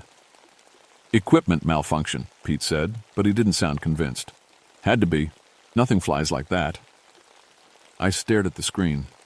The 3 contacts had been huge, bigger than any aircraft I knew. That night I couldn't sleep. I kept thinking about Sarah Chen's terrified whisper. Giant birds. I started pulling weather data from that morning. What I found made my stomach drop. At exactly 10:49 a.m., a localized storm cell had formed directly over Jake's flight path. Temperature dropped 15 degrees in 2 minutes. Wind speed jumped from 5 to 60 miles per hour. Then, at 10:52 a.m., clear skies again, a 3-minute storm that appeared and disappeared with no atmospheric cause. I called Tom Yazzie that night. Tell me about these thunderbirds. His voice was quiet. You starting to believe, Maria? Just tell me. Thunderbirds are the storm eagles, bigger too. Than any bird you've ever seen. They control the weather, thunder, lightning, wind. They nest in the sacred places and protect them from people who don't belong. How big? Wingspan like a small airplane. My grandfather said 40 feet, maybe more. They hunt in groups of 3 like fighter jets. Smart as people, maybe smarter. I hung up the phone and sat in my kitchen, staring at the wall. 40-foot wingspan. 3 of them, flying in formation, just like the radar contacts. I grounded all helicopter operations pending investigation. The tour companies went crazy, screaming about lost revenue, threatening lawsuits. But I'd rather deal with angry executives than dead pilots. For 2 days, the canyon was quiet. No flights, no incidents. I started thinking maybe the storm was just a freak weather event. Maybe Sarah Chen really had been hallucinating. Then I got the call to investigate the wreckage more carefully. The insurance company wanted every piece of that helicopter examined. I took my own helicopter up, a Park Service Bell 206, one I'd been flying for 3 years. My plan was simple: check the crash site, collect any remaining debris, file my report. Just another day of cleanup work. The flight started normal. Clear skies, light winds, perfect visibility. I followed the same route Jake had taken, heading northwest toward Deer Creek Falls. As I got close to the sacred site, something felt wrong. The air got thick and heavy, like before a thunderstorm, but there wasn't a cloud in the sky. My radio started crackling with static. The helicopter began vibrating in a way I'd never felt before. Then I saw them. 3 shapes rose up from the canyon depths, climbing toward me with impossible grace. At first, my brain tried to make sense of what I was seeing. Birds, it said, just really big birds. But as they got closer, I realized how wrong that was. These weren't just teod big birds. They were massive. Wings that stretched 40 feet from tip to tip. bodies the size of small cars. Their feathers were dark brown and black, but they shimmered with an electric blue that made the air around them seem to sparkle. Their eyes were golden and intelligent, not animal intelligence, but something deeper, something that knew exactly what it was doing. They flew in perfect formation, like the Blue Angels, but with a power and presence that made my Air Force training seem like kindergarten games. The lead bird looked straight at me through my windscreen. I felt a jolt of recognition, like it knew who I was. Then all three of them began to circle my helicopter. The wind hit me like a brick wall. My aircraft started spinning, caught in downdrafts that came from nowhere. The engine began to strain as the air pressure changed around me. Lightning flickered between the bird's wings, not random strikes, but controlled energy that danced from feather to feather. I fought the controls, using every trick I'd learned in 20 years of flying. But these birds weren't just creating weather. They were controlling it with surgical precision. They could have destroyed my helicopter in seconds, but they didn't. Instead, they herded me, pushing me away from the sacred site like sheepdogs moving livestock. The message was clear: stay away. I managed to get my helicopter stable and flew straight back to base, my hands shaking on the controls. When I landed, my maintenance crew found something that made everyone go quiet. 3 deep scratches on the aircraft's belly, parallel lines that went right through the metal, like claw marks from something impossibly large and strong. That night, I did something I'd never done before. I called in sick and drove to the Hopi Reservation to find Tom's grandfather. His name was Joseph Yazzie, and he was 93 years old. His house was a small trailer on dusty ground, but his eyes were sharp and clear when Tom introduced me. "You saw them," he said before I could speak. It wasn't a question. "Yes," he nodded, slowly. "Sit down, Ranger. Time you learned the truth about this place." For 2 hours, Joseph told me stories his grandfather had told him. Stories about the Thunderbirds, the storm eagles that had guarded the sacred sites since the beginning of time, how they could create hurricanes with their wings and direct lightning with their thoughts, how they were protectors, not destroyers, but they would kill anyone who threatened the sacred places. "They're testing you," Joseph said. "You have power over the flying machines. They want to know, are you friend or enemy? What happens if they decide I'm an enemy?" Joseph's ancient eyes met mine. "Then you'll join the others who thought they could take what doesn't belong to them." The next morning, I found out what he meant. 2 more helicopters had tried to reach the sacred sites overnight, private aircraft that had ignored the flight restrictions. We found both wrecks at sunrise, their pilots dead, their aircraft torn apart by forces that made no scientific sense. The Thunderbirds were done with warnings. The phone call came at 6 a.m. on Friday morning. Colonel James Wright from Nellis Air Force Base, his voice sharp and military. "Ranger Delgado, we're taking over your bird situation." "My what?" "Large predatory birds interfering with aircraft operations. We're sending a strike team to eliminate the threat." My blood went cold. "Colonel, you don't understand what you're dealing with." "I understand perfectly. We've reviewed the radar data. We've examined the wreckage. Hostile wildlife threatening air safety. Standard protocol is elimination." I tried to explain. Tried to tell him these weren't ordinary birds, that they were protecting sacred sites, that killing them would be a disaster. But Colonel Wright had made up his mind. "Strike team launches at 0800 hours. Keep your people clear of the operational area, the Air RS." Orsk came with 2 Apache attack helicopters and a Black Hawk full of soldiers. Military-grade firepower designed to eliminate any threat. They flew straight toward the sacred sites like they owned the sky. I was in my own helicopter, watching from a safe distance when the Thunderbirds rose to meet them. What happened next still gives me nightmares. The sky turned black in seconds. Clouds boiled up from nowhere, forming a wall of storm that stretched across the entire canyon. Lightning began striking everything. Not random bolts, but targeted strikes that hit exactly what the Thunderbirds wanted them to hit. The Apache helicopters never had a chance. The Thunderbirds moved through the storm like it was calm air, their wings generating winds that flipped military aircraft like toys. Lightning struck both Apaches simultaneously, sending them spinning into the canyon walls. The Black Hawk tried to run, but the storm followed it. I watched hurricane-force winds pick up a 10,000-pound aircraft and throw it 5 miles like a paper airplane. In minutes, it was over. 3 military aircraft destroyed, 9 soldiers dead, and the Thunderbirds circling the wreckage like judges. Then the storm turned toward me. I'd seen what they could do to military hardware. My little Park Service helicopter wouldn't last 10 seconds. But as the wall of black clouds approached, something told me to stay calm, to not run. The lead Thunderbird broke away from the others and flew straight at me.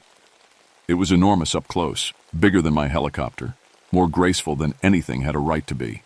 It hovered 20 feet away, its golden eyes staring into mine. And somehow, I understood what it wanted. It wanted to know whose side I was on. I thought about the tour companies, demanding access to sacred sites for profit. About the military, trying to kill creatures that were just protecting their home. About 14 years of watching people treat the canyon like it belonged to them. I switched off my engine and let my helicopter drop toward a ledge, a controlled landing in IMO, possible conditions. But somehow I made it work. Then I got out and stood on the rock, looking up at the massive bird hovering above me. "I'm not your enemy," I said out loud, feeling stupid but doing it anyway. "I want to protect this place too." The Thunderbird studied me for a long moment. Then it let out a call that echoed through the entire canyon. Not a bird sound, but something deeper. Something that spoke to parts of my mind I didn't know existed. The storm began to fade. The other 2 Thunderbirds joined their leader, and all 3 of them looked at me with what I can only describe as approval. Then they flew away, disappearing into the depths of the canyon. But I knew they'd be watching. The official report blamed the military helicopter crashes on unexpected severe weather conditions. No mention of giant birds or Thunderbirds. The Air Force quietly shelved any plans for future wildlife elimination operations. I spent the next month working with Tom Yazzie and the Hopi Tribal Council to establish permanent no-fly zones over the sacred sites. I used aviation safety regulations as justification: dangerous wind conditions, unpredictable weather patterns, risk of aircraft collision with canyon walls. All technically true, even if it wasn't the whole truth. The tour companies fought me every step of the way, but they couldn't argue with the crash statistics.